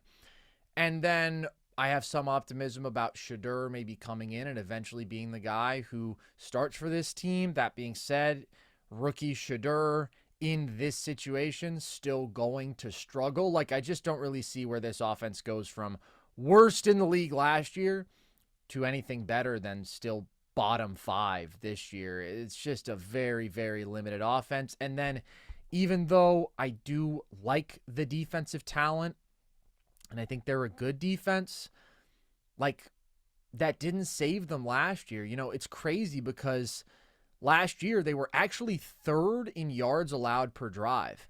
I mean, their offense turned the ball over so much and put them in such shitty field position that they were still 27th in total points allowed. Like, when your offense is that crippling, it cripples your defense too. As a guy who watched, I think, damn near every Browns game last year, that's exactly the game. It was infuriating. The one that really put into perspective how bad the Browns were going to be was that game against Jacksonville really early in the season where they have T-Law in hell. The Jaguars cannot move the ball either whatsoever, and the Browns can't get a drive off the block. And like you mentioned, man, it just creates this ripple effect through your defense where no matter how good they are always tired, they are always on the field, and they are always in compromising positions. Yeah, it's really hard to overcome an offense that bad. And by the way, that's one of the 3 games that they actually won last year. But they didn't score 20 points in a game until week 8. Their last 4 games of the year, they scored 7, 6, 3, and 10. Like, was their best offensive output against Pittsburgh, that Jameis Snowy game? No, that was one of their best. It was, you remember the crazy Jameis Broncos roller coaster? Was that a Thursday night game or a Monday night game? That was a primetime game. And you got like the full serving. I think he had almost 500 yards, 4 touchdowns, 3 picks. Like, so maybe their best offensive game actually was when they beat the Ravens, but the Steelers was definitely one of the best. And then that Broncos game was when they put up the most points. But again, they were also turning the ball over a lot. It's just really, really difficult to imagine them being remotely competent offensively. So they're a bottom feeder for me as well. Let's move on to the Jags, Logan. Where are they for you? The Jaguars are in the middle, but towards the bottom of my Hall of Mid. Wow. Yeah, I know we disagree on their standing. I mean, full transparency, like, it's not a talent thing at all with the Jaguars. Like, I think the Jaguars have the talent.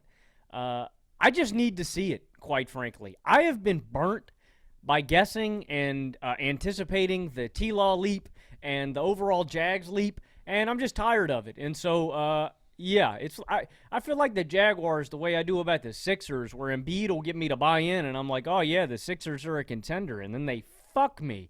And the Jaguars have been doing the same thing every year. I bought in last year. I said, oh, yeah, this is the year the Jags are going to win the AFC South. And they said, actually, we're going to suck. So I just need to see it with Liam Cohen and the Jaguars before I buy in. I still like T-Law. I've just been disappointed by his trajectory of his development. I would have hoped he had taken the superstar leap that I envisioned. He does have the best receiving core, I think, around him with Brian Thomas Jr. and Travis Hunter. I think they're going to be a really good 1-2 punch. And then defensively, I like Josh Allen. I like Trayvon Walker.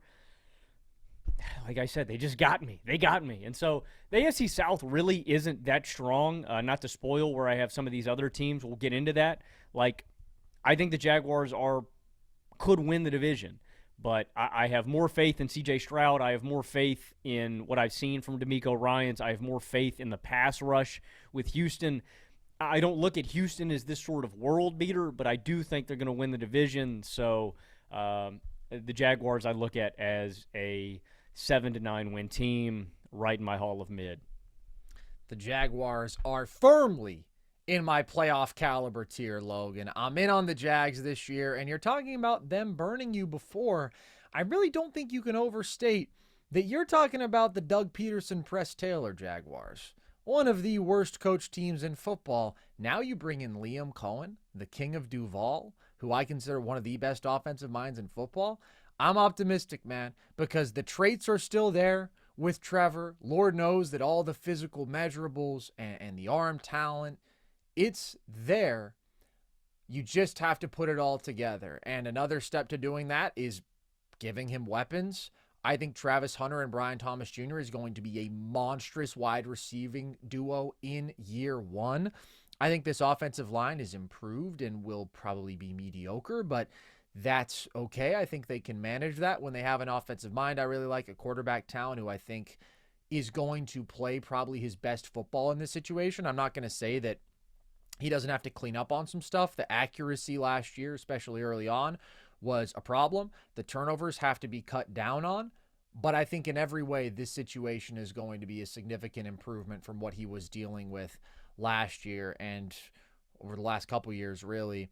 And then defensively, I just think there's a lot of talent up front, where they could be a legitimate high-end pass rush. The secondary is a question for sure because they were a terrible passing defense last year. The secondary was a big problem, but they've invested in that. Bring in Jordan Lewis, bring in Travis Hunter. We'll see how much he can play defensively, but I do think he can make some impact there. I just see like a massive opportunity for improvement with this team. I think they could be the team that a lot of people look at and they're like, damn, I wish I had gone in on the Jags again because there was so much untapped potential here. And now some of the necessary pieces have been added. The coaching change has been made. And boom, it all comes together in a weak division where there's an opportunity to seize that title. I'm in. Show me the money, Jacksonville. Show me the money. Well, Logan, that's how predictions work. If you predicted in advance and then they show you the money, that's when you make the money. That's when you invested in the stock early. Boom. That value skyrocketed. What if they you're going to get in, you're going to buy high. What if they take my portfolio? No, they won't because you're buying low. This is a low-risk investment I'm making. Well, the Jags, everybody's selling out. Low. I'm in. I'm selling low. That's not good strategy. I'm going to tell you that right now as your friend, generally just with your stocks, but with your investment portfolio. Don't sell low. I'm actually buying low on all the Geno plushies, though. So, you know, I'm in on a different stock. You're not buying those low for me because those are going at an all-time high. We may have a monopoly on the Geno plushies. Well, I have several warehouses of them. I can't imagine anybody else has that many. And you know who I'm adding next to my plush collection? Liam Cohen, baby. It'll be like I'm looking in a mirror when I'm getting spooned at night. How about the Texans? The Texans are in my playoff-bound teams. They are towards the, I would say bottom. They're towards the middle. I do expect them to win the division, and it really is the foundation that I was just touching on. I think they have one of the best pass rushing groups in football. Danielle Hunter is still getting it at his ripe age. Hello. Will Anderson. Not sure what you're implying there, but Will Anderson is a stud. That guy is a beast. And so I really like that as a foundation of this defense. I like the linebacking core, and I love what the secondary has done. So I really believe in this defense a lot more than I believe in Jacksonville with Stingley, with Lassiter, with C.J. Gardner-Johnson. And I am just hoping and praying to the football gods that this offensive line is not worse than it was last year because I buy into C.J., I buy into Nico Collins. There's some room for improvement with the offensive line. So I'm just hoping the offensive line isn't this catastrophic disaster. Like, that's the thing. I just feel like the Jaguars haven't shown me. Like, I know what I'm getting. I feel like with the Texans. And, I know what the Texans' red flag and their fatal flaw is, and it's the offensive line. But I feel like I know what I'm getting with the other groups, where the Jacksonville Jaguars, I just feel like, are this variable. They are this unknown that I don't want to touch. The Texans, I know what is going to bite me on the ass, but I'm okay with that. And, yeah. So I just feel like I know the Texans are more of a known commodity, while the Jaguars are just kind of unknown. And so I'm going to stay away from that, where I do expect the Texans to win a relatively weak division. And I'm just hoping that the red flag isn't as red as maybe we anticipate coming into this season. What makes me a little bit worried for you, Logan, is that you seem to not know that scared money don't make money. True. That's a great point. So, me personally, that's something that I live by, and I do have the Texans in my playoff caliber tier, but they're towards the bottom of it, man. And look, I don't want to disrespect that this is a team that won a playoff game last year. I've kind of been going on an anti-Texans parade this offseason. I just think there was a lot of mediocre football that they played last year, below 500 outside their division, and their division sucks. Racked up some easy wins there. Below 500 down the stretch of the regular season, last 11 games, average in DVOA. And then they pulled it together and they played a really nice playoff game against the Chargers, but I just think the offense is so limited by how terrible the line is, and now they lost Laramie Tunsil. I look at it as probably the worst offensive line in football. This was already a group that was 24th in points per drive offensively last year. I just think they ask CJ to do everything for them, and I don't think they have enough high-end receiving talent in the room, with Tank Dell being out probably for the year, for me to bet on that being a consistent formula. It's just like they're fighting an uphill battle on that side of the ball. And defensively, absolutely, they're really good. The pass rush is awesome. The secondary is really good. When you are that bad in the trenches offensively, though, it just doesn't feel sustainable week after week how this team is going to win a lot of games. Like, I can see them winning 10 games, obviously. They did it last year. But there was also a lot that concerned me last year, and there's a lot that concerns me on paper with this team, whereas, yes, you're right, the Jags are an upside bet. They are more of a question mark. I like the totality of their football team more, though, right now, and I'll take a gamble on that upside play because I see a higher ceiling with them than I think I do with the Texans right now, when they have such a major hole at such a vital position group. That being said, because of CJ, because of this defense, that's a formula that has won them a playoff game before, has gotten them to the playoffs. I can't take them out of this tier, but I could see this being a really rough season for Houston relative to their expectations. How about the Colts, Logan? Bottom dwellers. Yeah. I don't hate the infrastructure of the Colts. I feel really similarly to how I felt about this team last year. Like, I think the Colts have guys. They have players that I believe in and I buy into. That being said, we are in a heated quarterback battle in this offseason between Anthony Richardson and Daniel Jones. Danny Dimes won. Danny Dimes is going to start. Exactly. Yippee. You're doomed. You're doomed. Daniel Jones is your starting quarterback. I just don't understand it. I Neither don't do I. understand, regardless of what you think of Anthony Richardson, and if you think he is even capable of winning football games for you right now. I understand that the accuracy stuff has been a major problem, wildly inaccurate. But it's just so crazy to me when I see people and they're like, oh, well, the reason Anthony Richardson isn't starting is because he's dead last in all these metrics. And it's like, you know that Daniel Jones sucks, right? And you know that Daniel Jones is a known commodity. Mm-hmm. And you know that Anthony Richardson is extremely young. And the entire idea was this is a high upside project. This is going to be a multiple year development. And no, it hasn't gone well so far. But why would you abandon that to go to a guy who's going to be a bottom 3 starter in football anyways and has no upside? I just don't get it. To me, that was kind of the nail in the coffin for the Colts, where beforehand I was like, oh, but they've got some good pieces in the trenches, and they were actually able to remain competitive last year with bad quarterback play. Once I saw the direction they chose was starting with Daniel Jones, not even having a tight leash on Anthony Richardson of, okay, you start 5 weeks, and if it still looks bad in year 3, then we pull the plug. They are jumping ship, in a way that is concerning to me when I know that the alternative is Daniel Jones, who somehow people have like talked themselves into being a stabilizing force. Like, just because you're a vet doesn't mean you're a stabilizing force, bro. Daniel Jones is chaos on a football field. He's an idiot. He is going to make a ton of backbreakingly bad plays for you too. Yeah. At least Anthony Richardson is one of the craziest athletes we've ever seen at the position and one of the youngest quarterbacks in the NFL. And maybe just through more experience, he could make some improvements.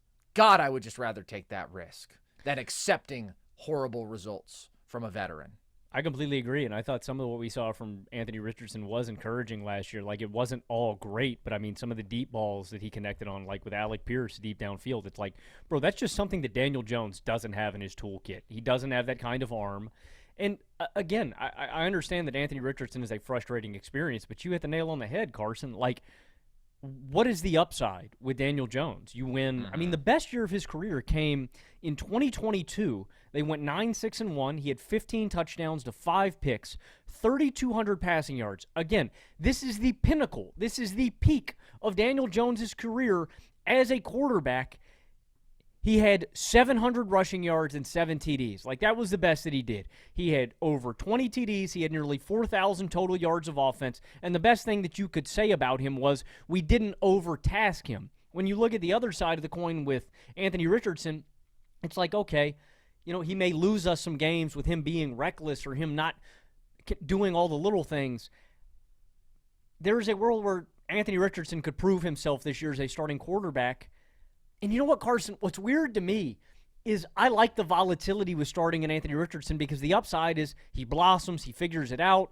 You say, we have our franchise starting quarterback moving forward, or you completely bottom out, he stinks it up, you win 6-5, 4 games, whatever it is, and you have a top 10 pick, and you can go, okay, we're either going to use it on a new quarterback or we're going to invest somewhere else. Like, it's just bad football philosophy and practice, and so I completely agree. I'm one of the world's biggest Daniel Jones haters, so you guys already know where I fall on this issue. It's foolish, it's bad practice, and I just don't understand giving up on a guy already where you spent the 4th overall pick on him. Why are you throwing in the towel now, man? You knew this guy was inexperienced when he entered the league, and you said it, Carson, he's a project quarterback. Why are you giving up on the project and not giving him the experience that he so desperately needs?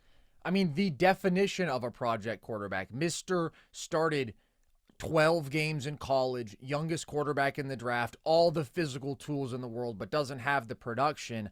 Obviously, it is going to be a process to develop into the player you hope he could become, but it's silly, some of the discourse around Anthony Richardson to me. And again, like, I have no confidence that Anthony Richardson is going to be good at this point, but my God, he's got a better chance than Daniel Jones, and the Colts aren't going to sniff the playoffs with Daniel Jones. So why not give Richardson a chance and see what you have? And I do think that, like, some aspects of Anthony Richardson do get underrated because people just look at the bottom line passing numbers where, again, the accuracy has been pretty horrific. The timing can be really bad. The decision-making can be really bad. And they overlook the fact that he is one of the 5 most impactful rushing quarterbacks in football, who is an absolute monster in short yardage situations. They're super efficient on the ground, big-time red zone threat on the ground. And so, like, obviously he's adding value there. You would think, based on the way some people talk about him, that he's literally the worst quarterback to ever play. And it's like the Colts averaged more than 20 points per game in the games he started last year. The guy won more than half his games. This notion that it's like, oh my God, he is the ultimate handicap to an offense, like, it's just not true. And again, the alternative is Daniel Jones. Honestly, Logan, swear to God, I think if I were going into year 3 with Jamarcus Russell with this Colts roster and the alternative was Daniel Jones, I would start Jamarcus for 5 weeks at least. Like, why the fuck not, Give man? him a shot. I mean, yeah, dude, like, and that's what I really don't understand, Carson, is like why you don't even give him the opportunity to prove himself. It's like, okay, Steichen, like, make Anthony Richardson prove that he can't do the job for you because he's had the ball already taken out of his hands both years. He got injured both times.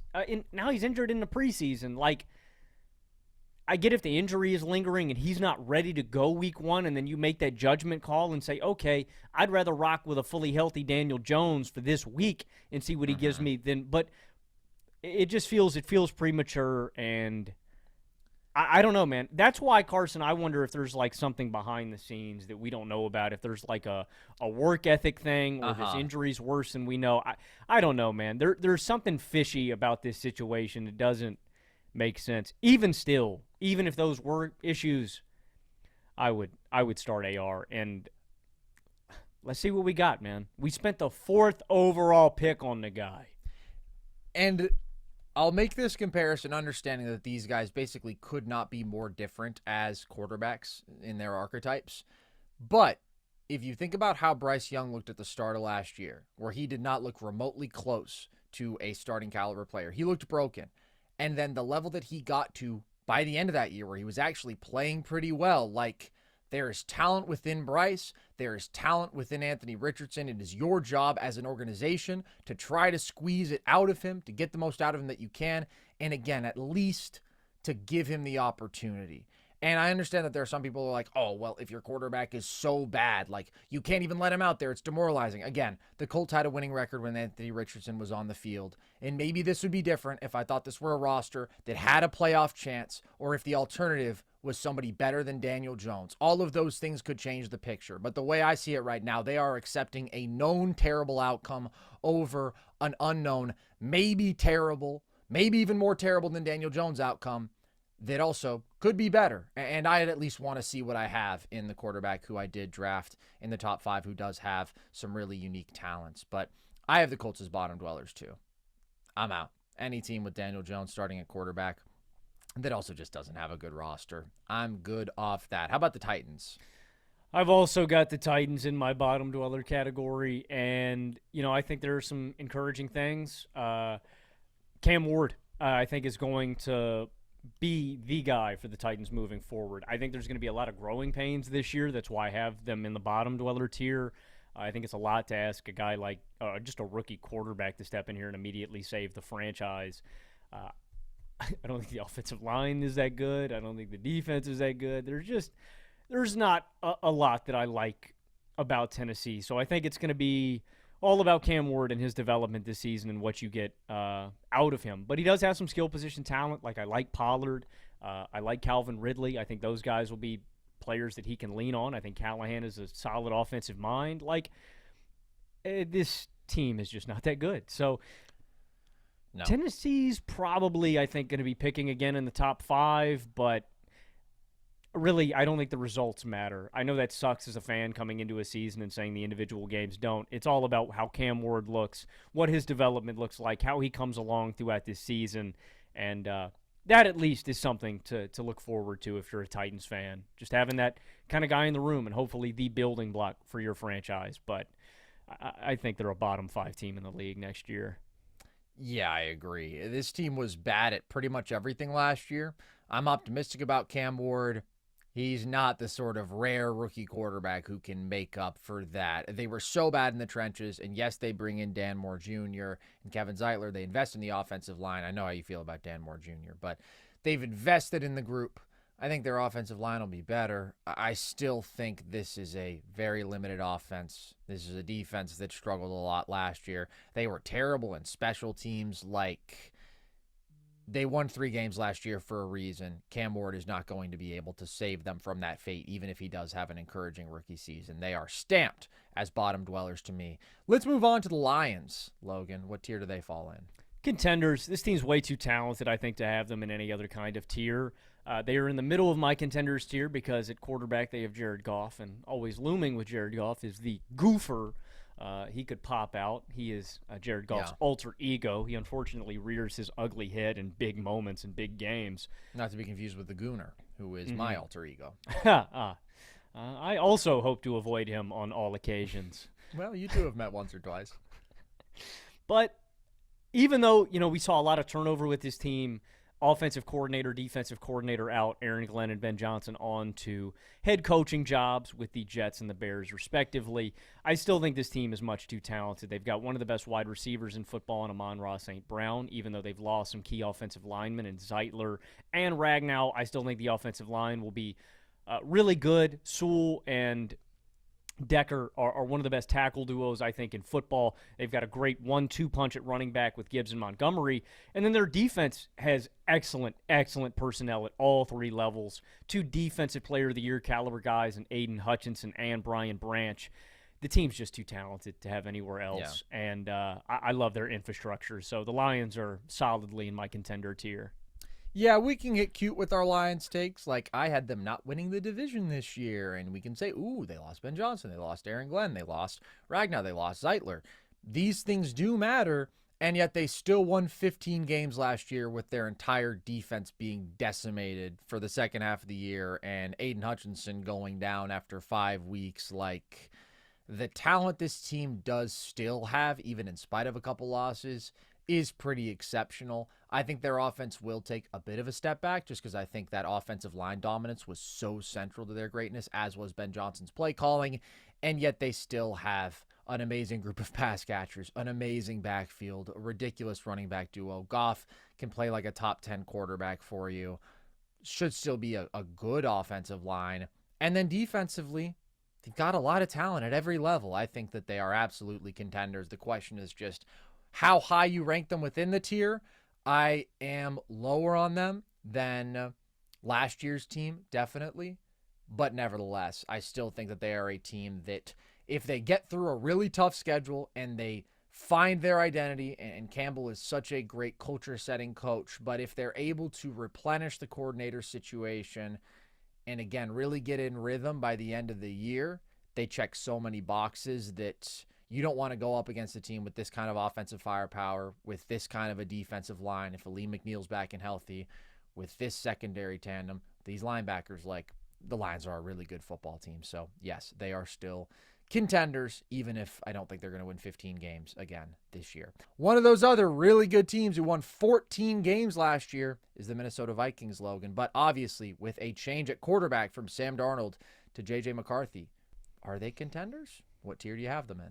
They're towards the top of my playoff caliber teams. I think this defense could be the best in the NFL. They are loaded. So much of their personnel, and they're so well coached. I think Brian Flores is a head coach in this league. The fact that they have him at defensive coordinator is just, they're spoiled. If McCarthy, this is like, again, kind of a cop-out. They're playoff caliber now just because I don't know what commodity J.J. McCarthy is. But if he steps in here and he looks competent, if he looks, above average, like if he's a playmaker, I could bump them up to contender. It's just hard for me to ever consider a team with like a rookie quarterback as a real deal contender. And I hate boxing people into that, but we've never seen that, right? Like Jaden Daniels just did something that is almost unheard of. I think it's 8 quarterbacks post-merger have ever gone to the title game as rookies. So it's already really rare to go on a run as a rookie quarterback. So I hate boxing J.J. McCarthy in like that, but time will tell with him. If he looks really solid out of the gate in the first 4 weeks, I could bump them into my contender tier. For now, wait and see. They're in my playoff caliber teams. This team's too talented to have any lower than this for me. I do have them in my playoff caliber tier as well, but I do think there's a distinction worth making, which is that Jaden was the driver of his team's success, right? I mean, the guy was picked 2nd overall, and then it's boom, okay, turn things around. And somehow he did it, and that's why that was the greatest rookie quarterback season we've ever seen in my book.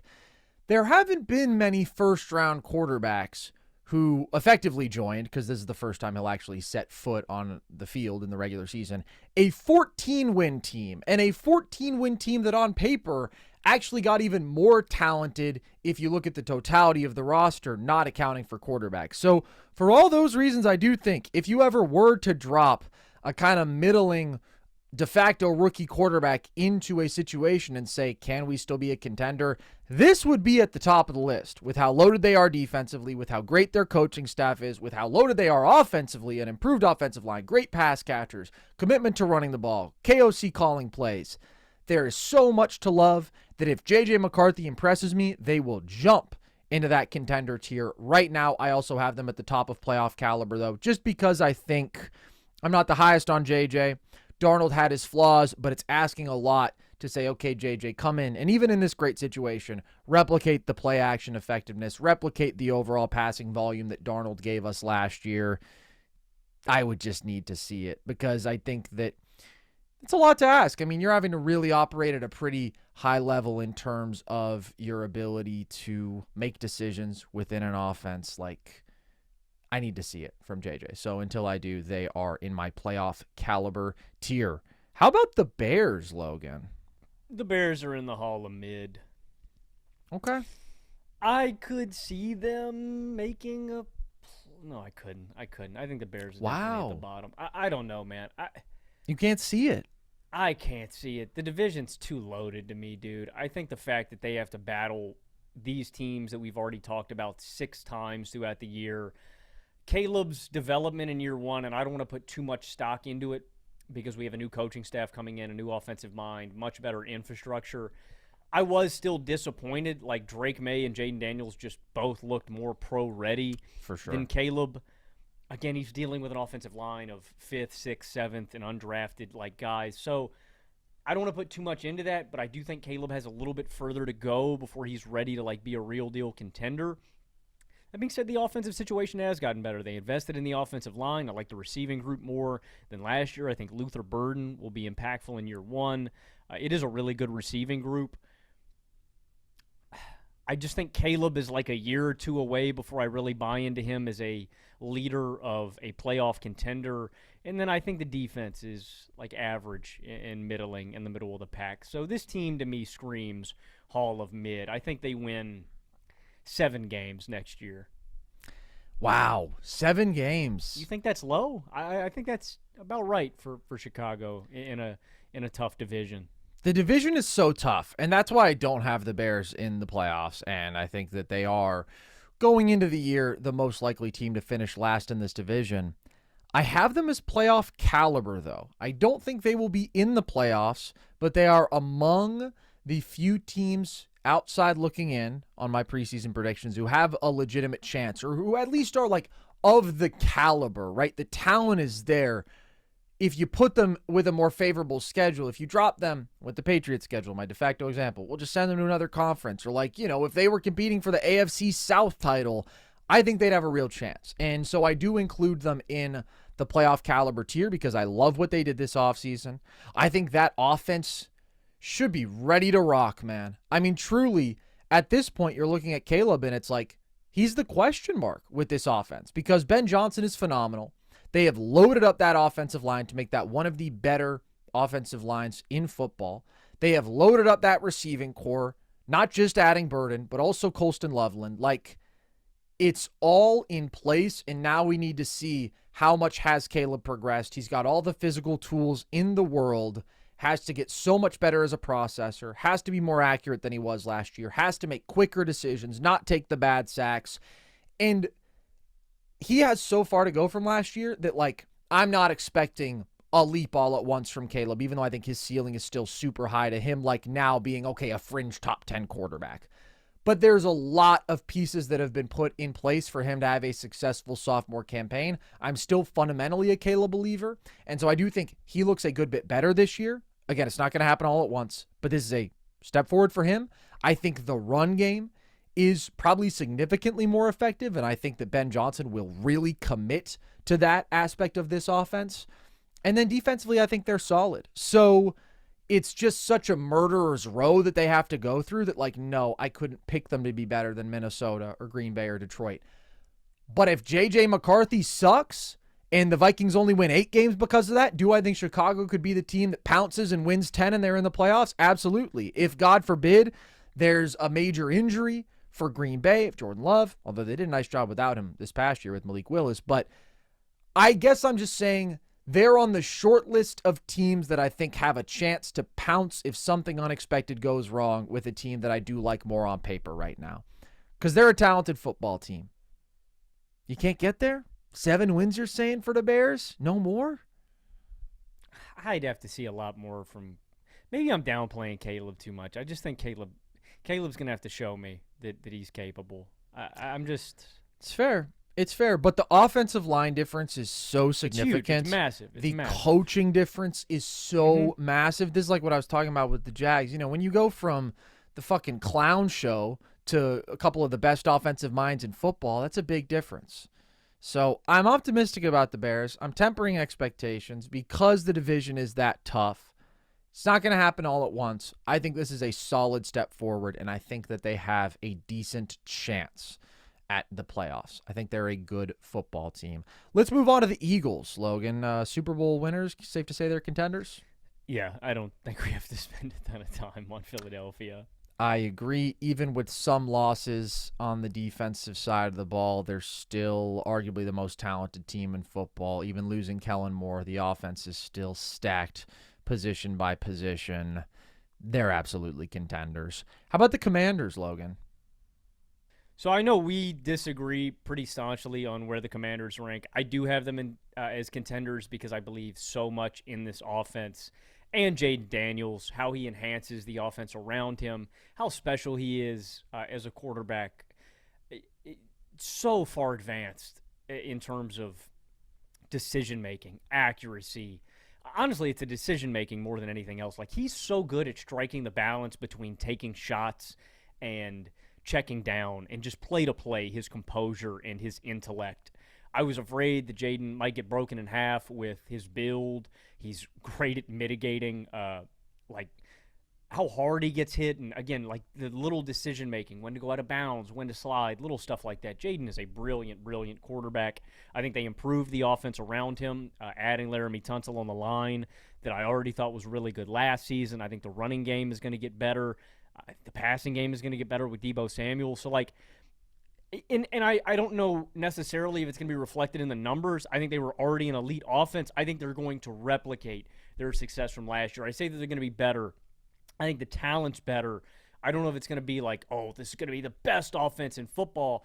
I can't get there, but I do think they can replicate the success they had last year, and I think the defense is going to be just about average. And so I look at this recipe, one of the best offenses in football, about an average defense.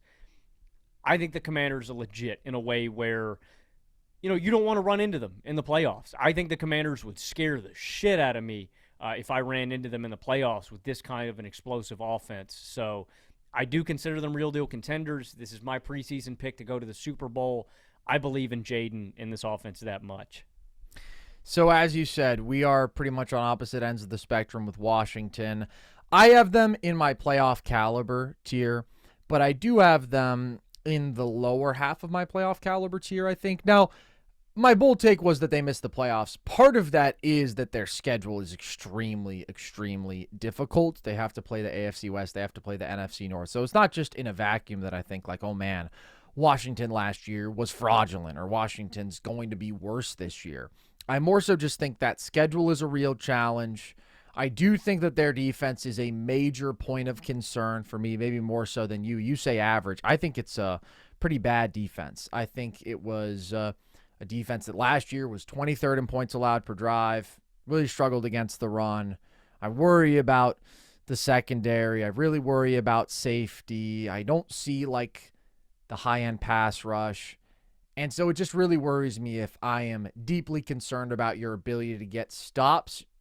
How are you going to be a consistent, super effective football team? If I thought this defense was average, maybe I'd be higher on them. The loss that does concern me more than anything else is probably the loss of Jeremy Chin in the secondary. Like, that's the one I'm worried about. But I expect a bounce back from some of these guys on the defensive line. I do like the linebacking core. Like, I think they should be okay. You lose Jeremy Chin. You lose Jonathan Allen, who was banged up last year, but nevertheless a good presence up front. And I do think it's going to be difficult for them to maybe replicate the exact same offensive success as last year, just because I think there's going to be more pressure on Jaden as a true drop-back passer. We even saw that last year as the year went along. He handled it very well, but it wasn't as easy. Okay, we are just chipping away at the defense. There were more sacks. There were more turnovers. There were more risky plays, and I just think it's very natural to expect a little bit of not true sophomore regression, but like a statistical sophomore slump. I think Jaden's awesome, but as I've said, I think if he outproduced last year, that would be wildly impressive. And if Washington outperformed last year, that would be wildly impressive. It's not to say I think they're trending downwards. It's to say I don't think these things are linear. And when you're as up as they were last year with still some very clear flaws as a football team, especially looking at that defense, it's natural to expect them to come back down to earth. So I am not seeing them taking the leap that you are, and I do have them just in my playoff caliber tier. How about the Giants? The Giants You're going to have them as a bottom dweller, aren't you? Yeah, the Giants are at the top of my bottom dwellers squad. It really comes down to the offensive limitations in their quarterback room. I know a lot of people are high on this defense. I know you are, and I think the pass rush should be really damn good. I just look at the rest of this defense, I'm not really blown away. I don't love this secondary. I really only like the addition of Javon Holland. And then offensively, it's like, all right, man, what, I'm going to buy into Russell Wilson again? Sure. Like, what? I don't know, man. Bottom feeders, though? Russ is going to connect with some deep balls to neighbors and like yes. the entirety of this offense. Like, dude, I saw Russell Wilson last year. I know what the Russell Wilson experience looks like. I gave this spiel in our hot takes about the NFC. I think that Russ becomes increasingly frustrating as a watch. He gets benched. Dart comes in. Jameis Winston comes in. Somebody comes in. The Giants continue to shit their pants and lose games. And by like week 12, Brian Dable, actually, no. I think by week 6 or 7, Brian Dable is fired and let go. It's all wrong. It's all wrong.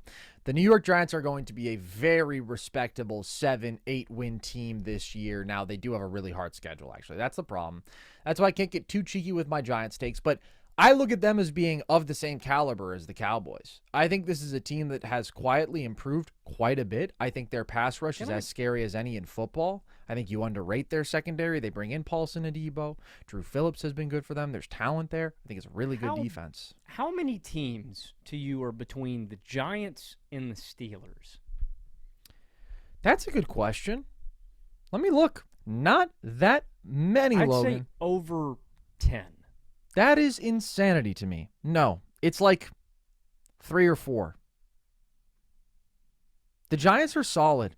The defense is going to be really good. The pass rush is nutty. I like the secondary. And offensively, talk about why you believe in Mr. Unlimited. I don't believe in Mr. Unlimited. Logan, I would never say something like that. A year ago, one of us was saying that on this podcast, and it was not me. It was not me. In fact, I was pretty concerned that maybe you were having some sort of mental issues because I thought about what you were saying a couple months before he put on a Steelers uniform. I think that's the most before the season, I was out on Russ. He put the Steelers uni on, and I saw him play. And look, man, cut me some slack, dude. I hadn't seen a good offense in like 4 years, bro. So when he was hitting GP, I'll just never forget you going from full-on Russ is washed with the Broncos to now that he's a Steeler, we're referring to him as a Hall of Fame quarterback as if like that's the version of Russ you're getting. I did the exact same thing with Rodgers this offseason. I know. And look, Logan, that's why I love you, man. You love your Steelers. But Russ is very limited. Russ is also not a disaster. I think this offensive line is underrated. I think Neighbors is awesome. I think Tyrone Tracy is underrated. Like, there's enough competence on this football team for me to see them being competent. Like, that's what the expectation is. Obviously, Russ is a bottom 10 starter in the NFL, but he's not one of the bottom 5, and he's at the very least a guy who is going to keep you afloat. And that's what I think this team needs from their quarterback, because they're not going to win games on the back of their offense. They're going to win games on the back of their defense and not fucking things up offensively. And I think that's good enough for them to absolutely be in my Hall of Mid. And I actually feel pretty strongly about this. I probably feel about as strongly about this as you could a Hall of Mid defense for a team that won 3 games last year. That's where I'm at with the Giants. I've got stock in them. And again, if they didn't have to play what is on paper the hardest schedule in football, then maybe I could have a little more fun with their takes. But for now, I definitely think they're not a bottom feeder. No, man. No, Logan. How about the Buccaneers? Buccaneers, I have in my playoff caliber. I mean, I love the offense. I think the offense is going to be phenomenal again this season. They overhauled the offensive line. They got a lot better there last year. I love their selection of Graham Barton. Him and Tristan Wirfs are absolute studs. They opened up the running game last season with a guy like Bucky Irving. And so, I mean, you just look at the talent here.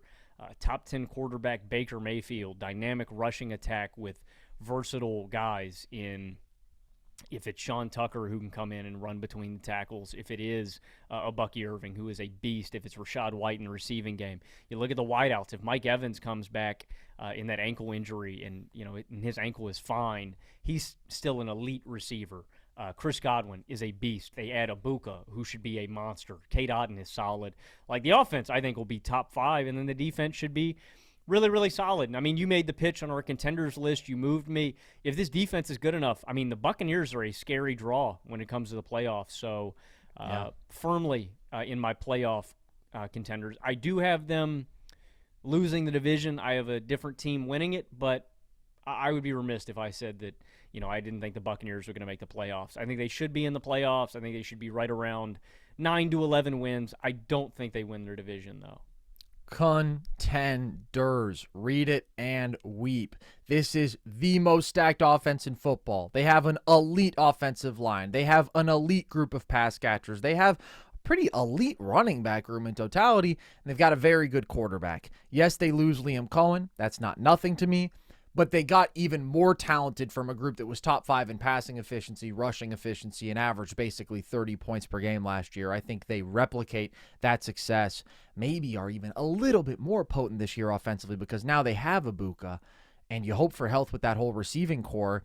And the defense is solid. But the way I see it is like if you have a good defensive coach and you bring variety and you're aggressive on that side of the ball, meanwhile you are going to bludgeon teams offensively however you want, that's enough for me to view you as a contender. I think the Bucs are a scary team. I think they have the opportunity to jump on certain teams and just strangle them, not let go and stack points on top of them.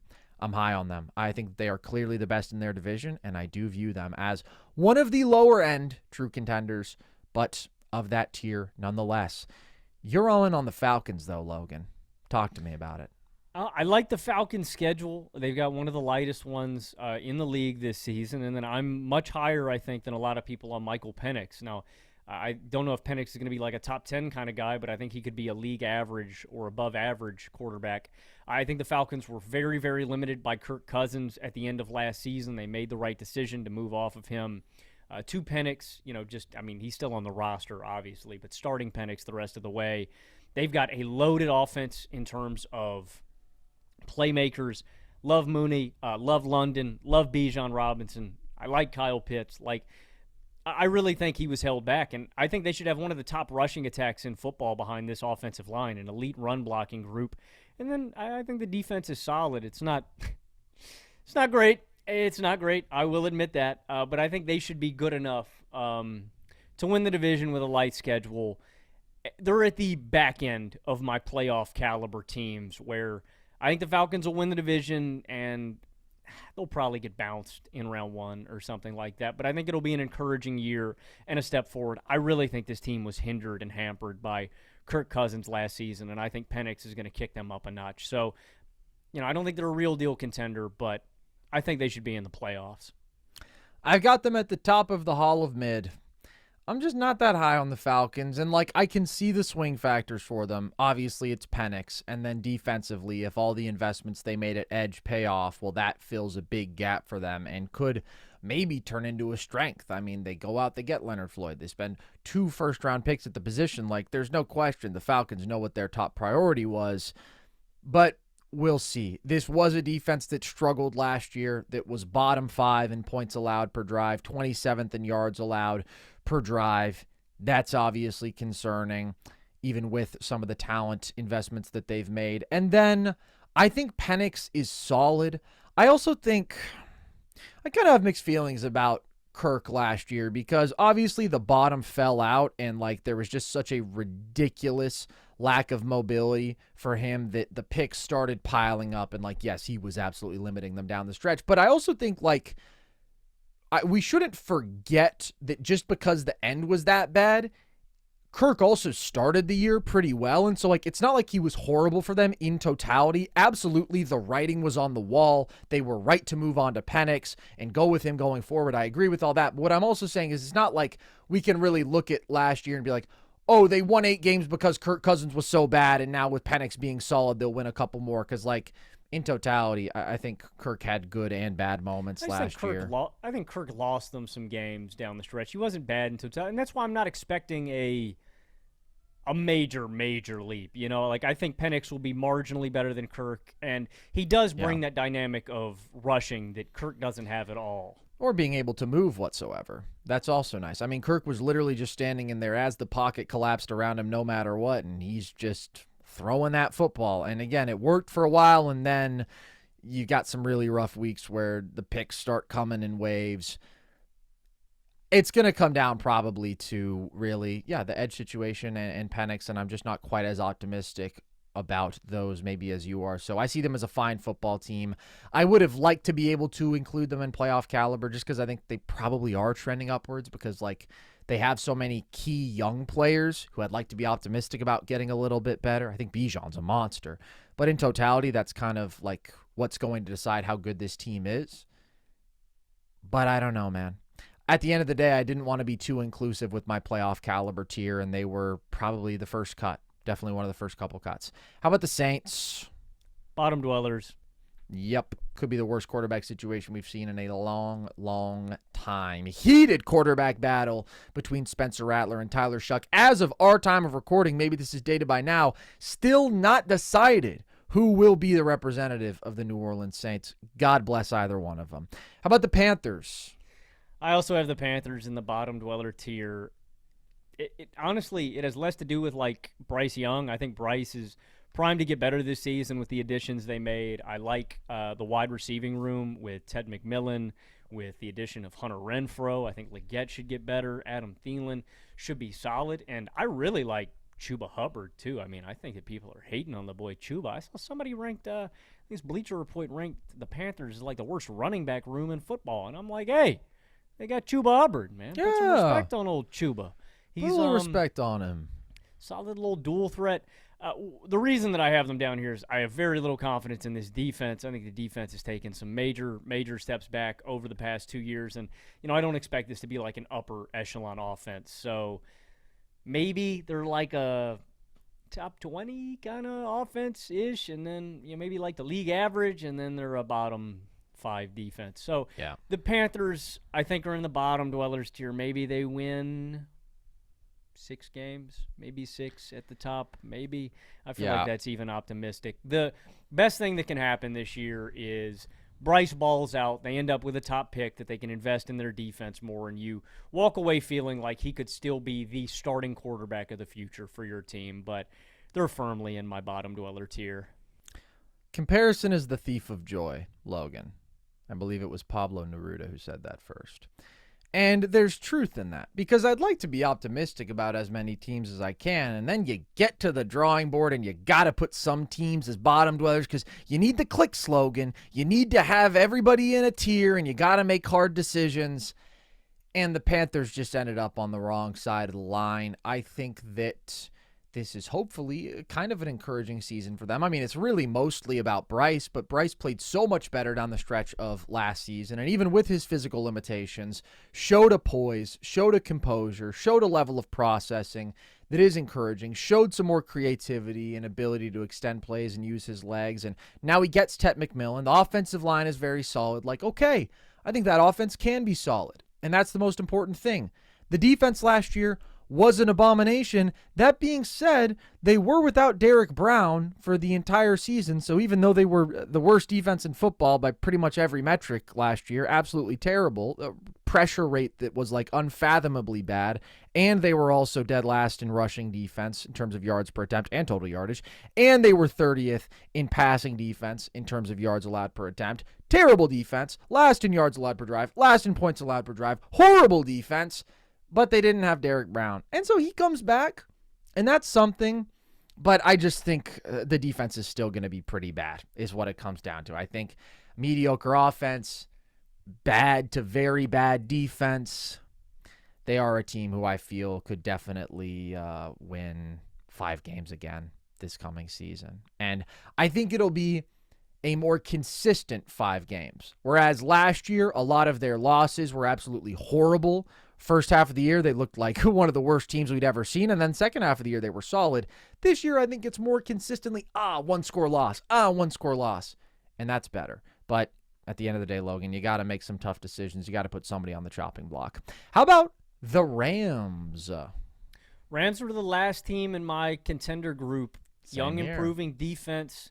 I'm optimistic about the pass rush. If the run defense can get better, I really like this unit as a whole. But, again, a lot of this comes from my faith in the old gunslinger and Matt Stafford, who reports in preseason say that he is progressing back from his back injury really well. Although he is looks dead. Better.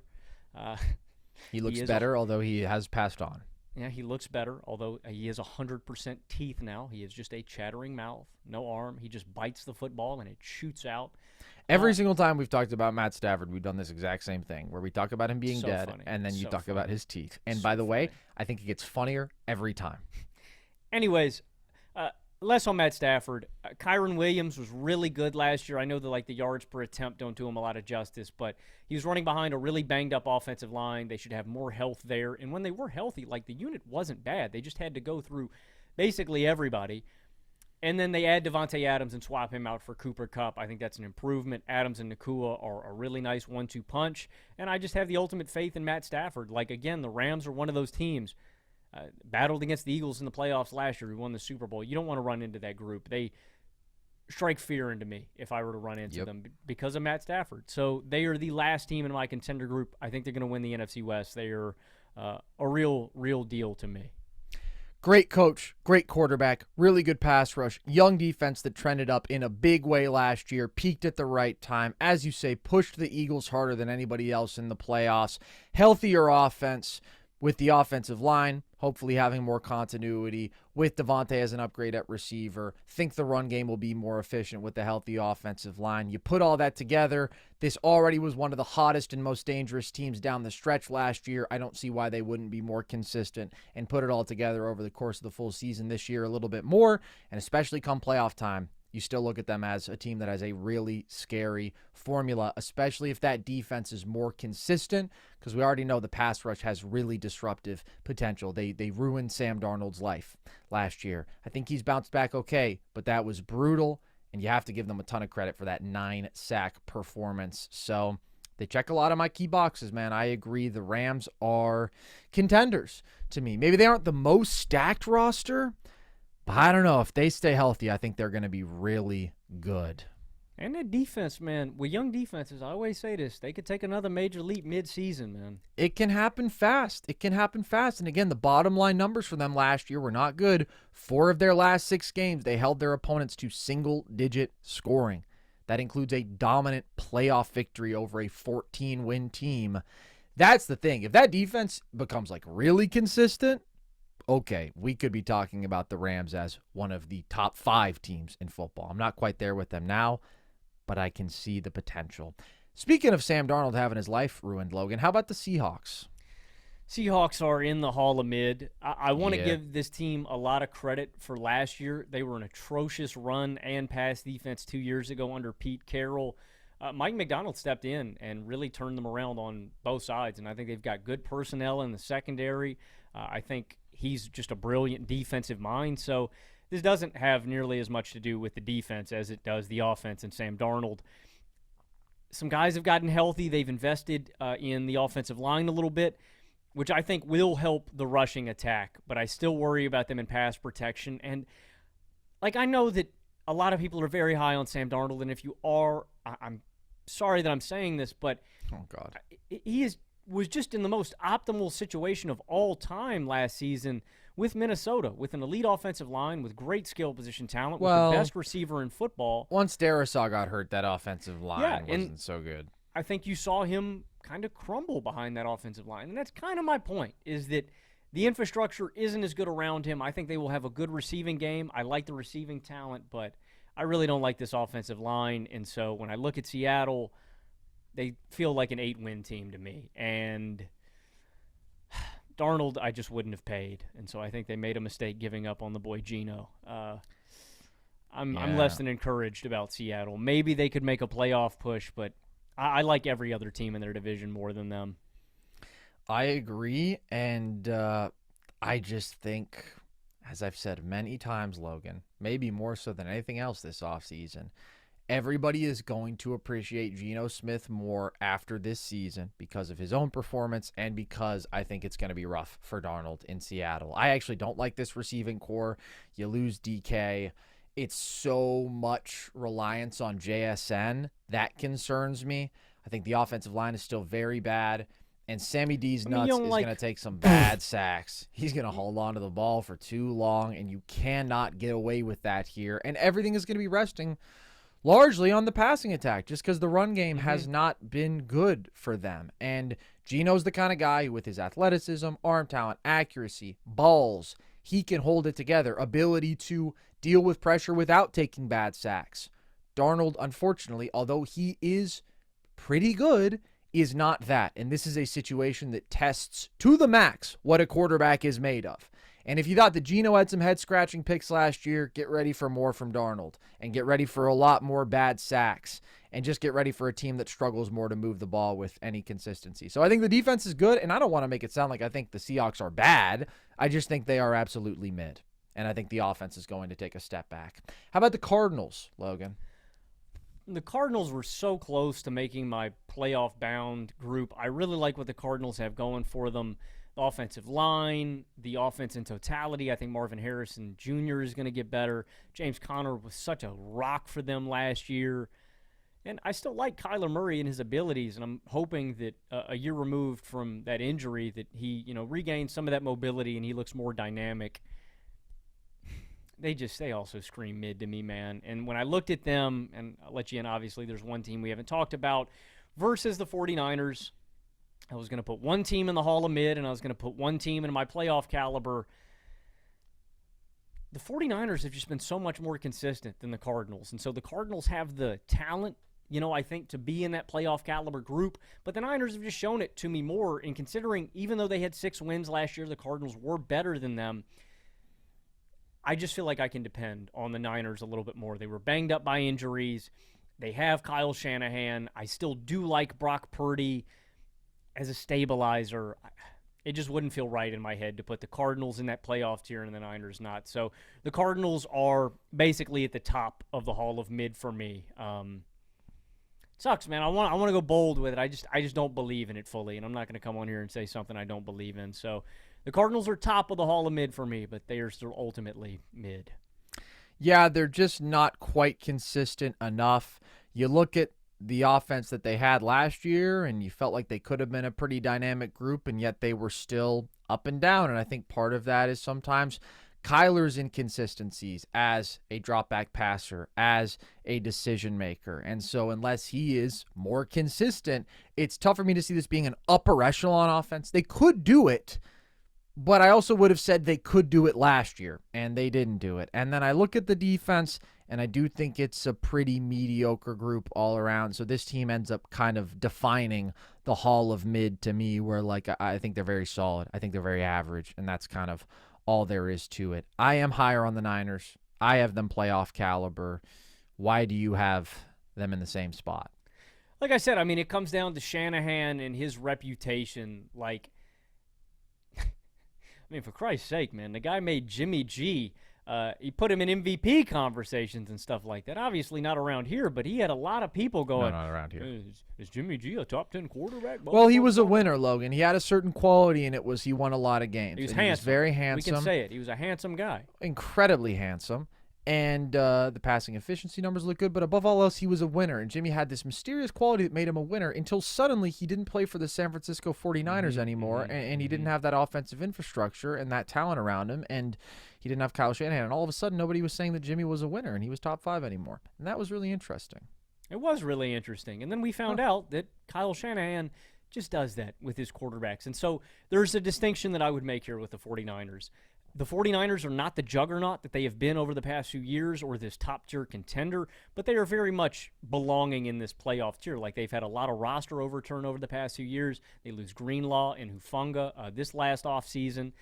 Trent Williams and George Kittle are a year older. They lose Deebo Samuel. I don't think the Deebo loss is that important. I think Jennings and Pearsall will actually step in and be better than he was last year. McCaffrey is probably still going to miss some time. Like, there are things that I think handicap and limit this team from being a bona fide Super Bowl contender. But I think last year was the absolute bottom from the Niners, and I expect them maybe to not even still make the playoffs. Like, they could be close and still miss, but I think 9-10 wins fighting for a playoff spot is where they belong, and so they are still in my playoff caliber teams. Again, I have 8 teams in my playoff caliber. Somebody's going to have to miss it. I don't know which teams, but the Niners don't feel mid to me. They still feel better than that pack. I tend to agree, and I also think they just have a big opportunity with a very light schedule, and that's where, on paper, they have the easiest schedule in football. They only play 4 teams that were in the playoffs last year. They play the AFC South, the NFC South, the Browns, the Giants, the Bears, outside of division. That obviously just gives them a great opportunity to win more games. And if I have you in the playoffs, I have to have you in my playoff caliber tier. I do have the Niners in the playoffs, and the schedule is part of that. But also I agree in terms of the opportunity for this to be a bounce back. And you're always scared about the health with them. But if they do get a healthier CMC, which is not a sure thing like, at this point. knock on wood, though, it couldn't have been worse. Like, that's no, it couldn't be worse. Catastrophic luck. I guess it could be. No, I don't think it really could be. That would be incredible. There would maybe have to be some sort of malaria outbreak on the team, or maybe tuberculosis or something of the sort. But what's crazy is, even with all the injuries they endured last year, the offense was still pretty good. They were 11th in points per drive. And I think the offense can be better than that this year. A little more Ricky Pearsall, a little more Juwan Jennings, hopefully healthy, more solid offensive line overall, more CMC, even though I don't think he'll ever be what he was in 2023 again, unfortunately. He barely played last year.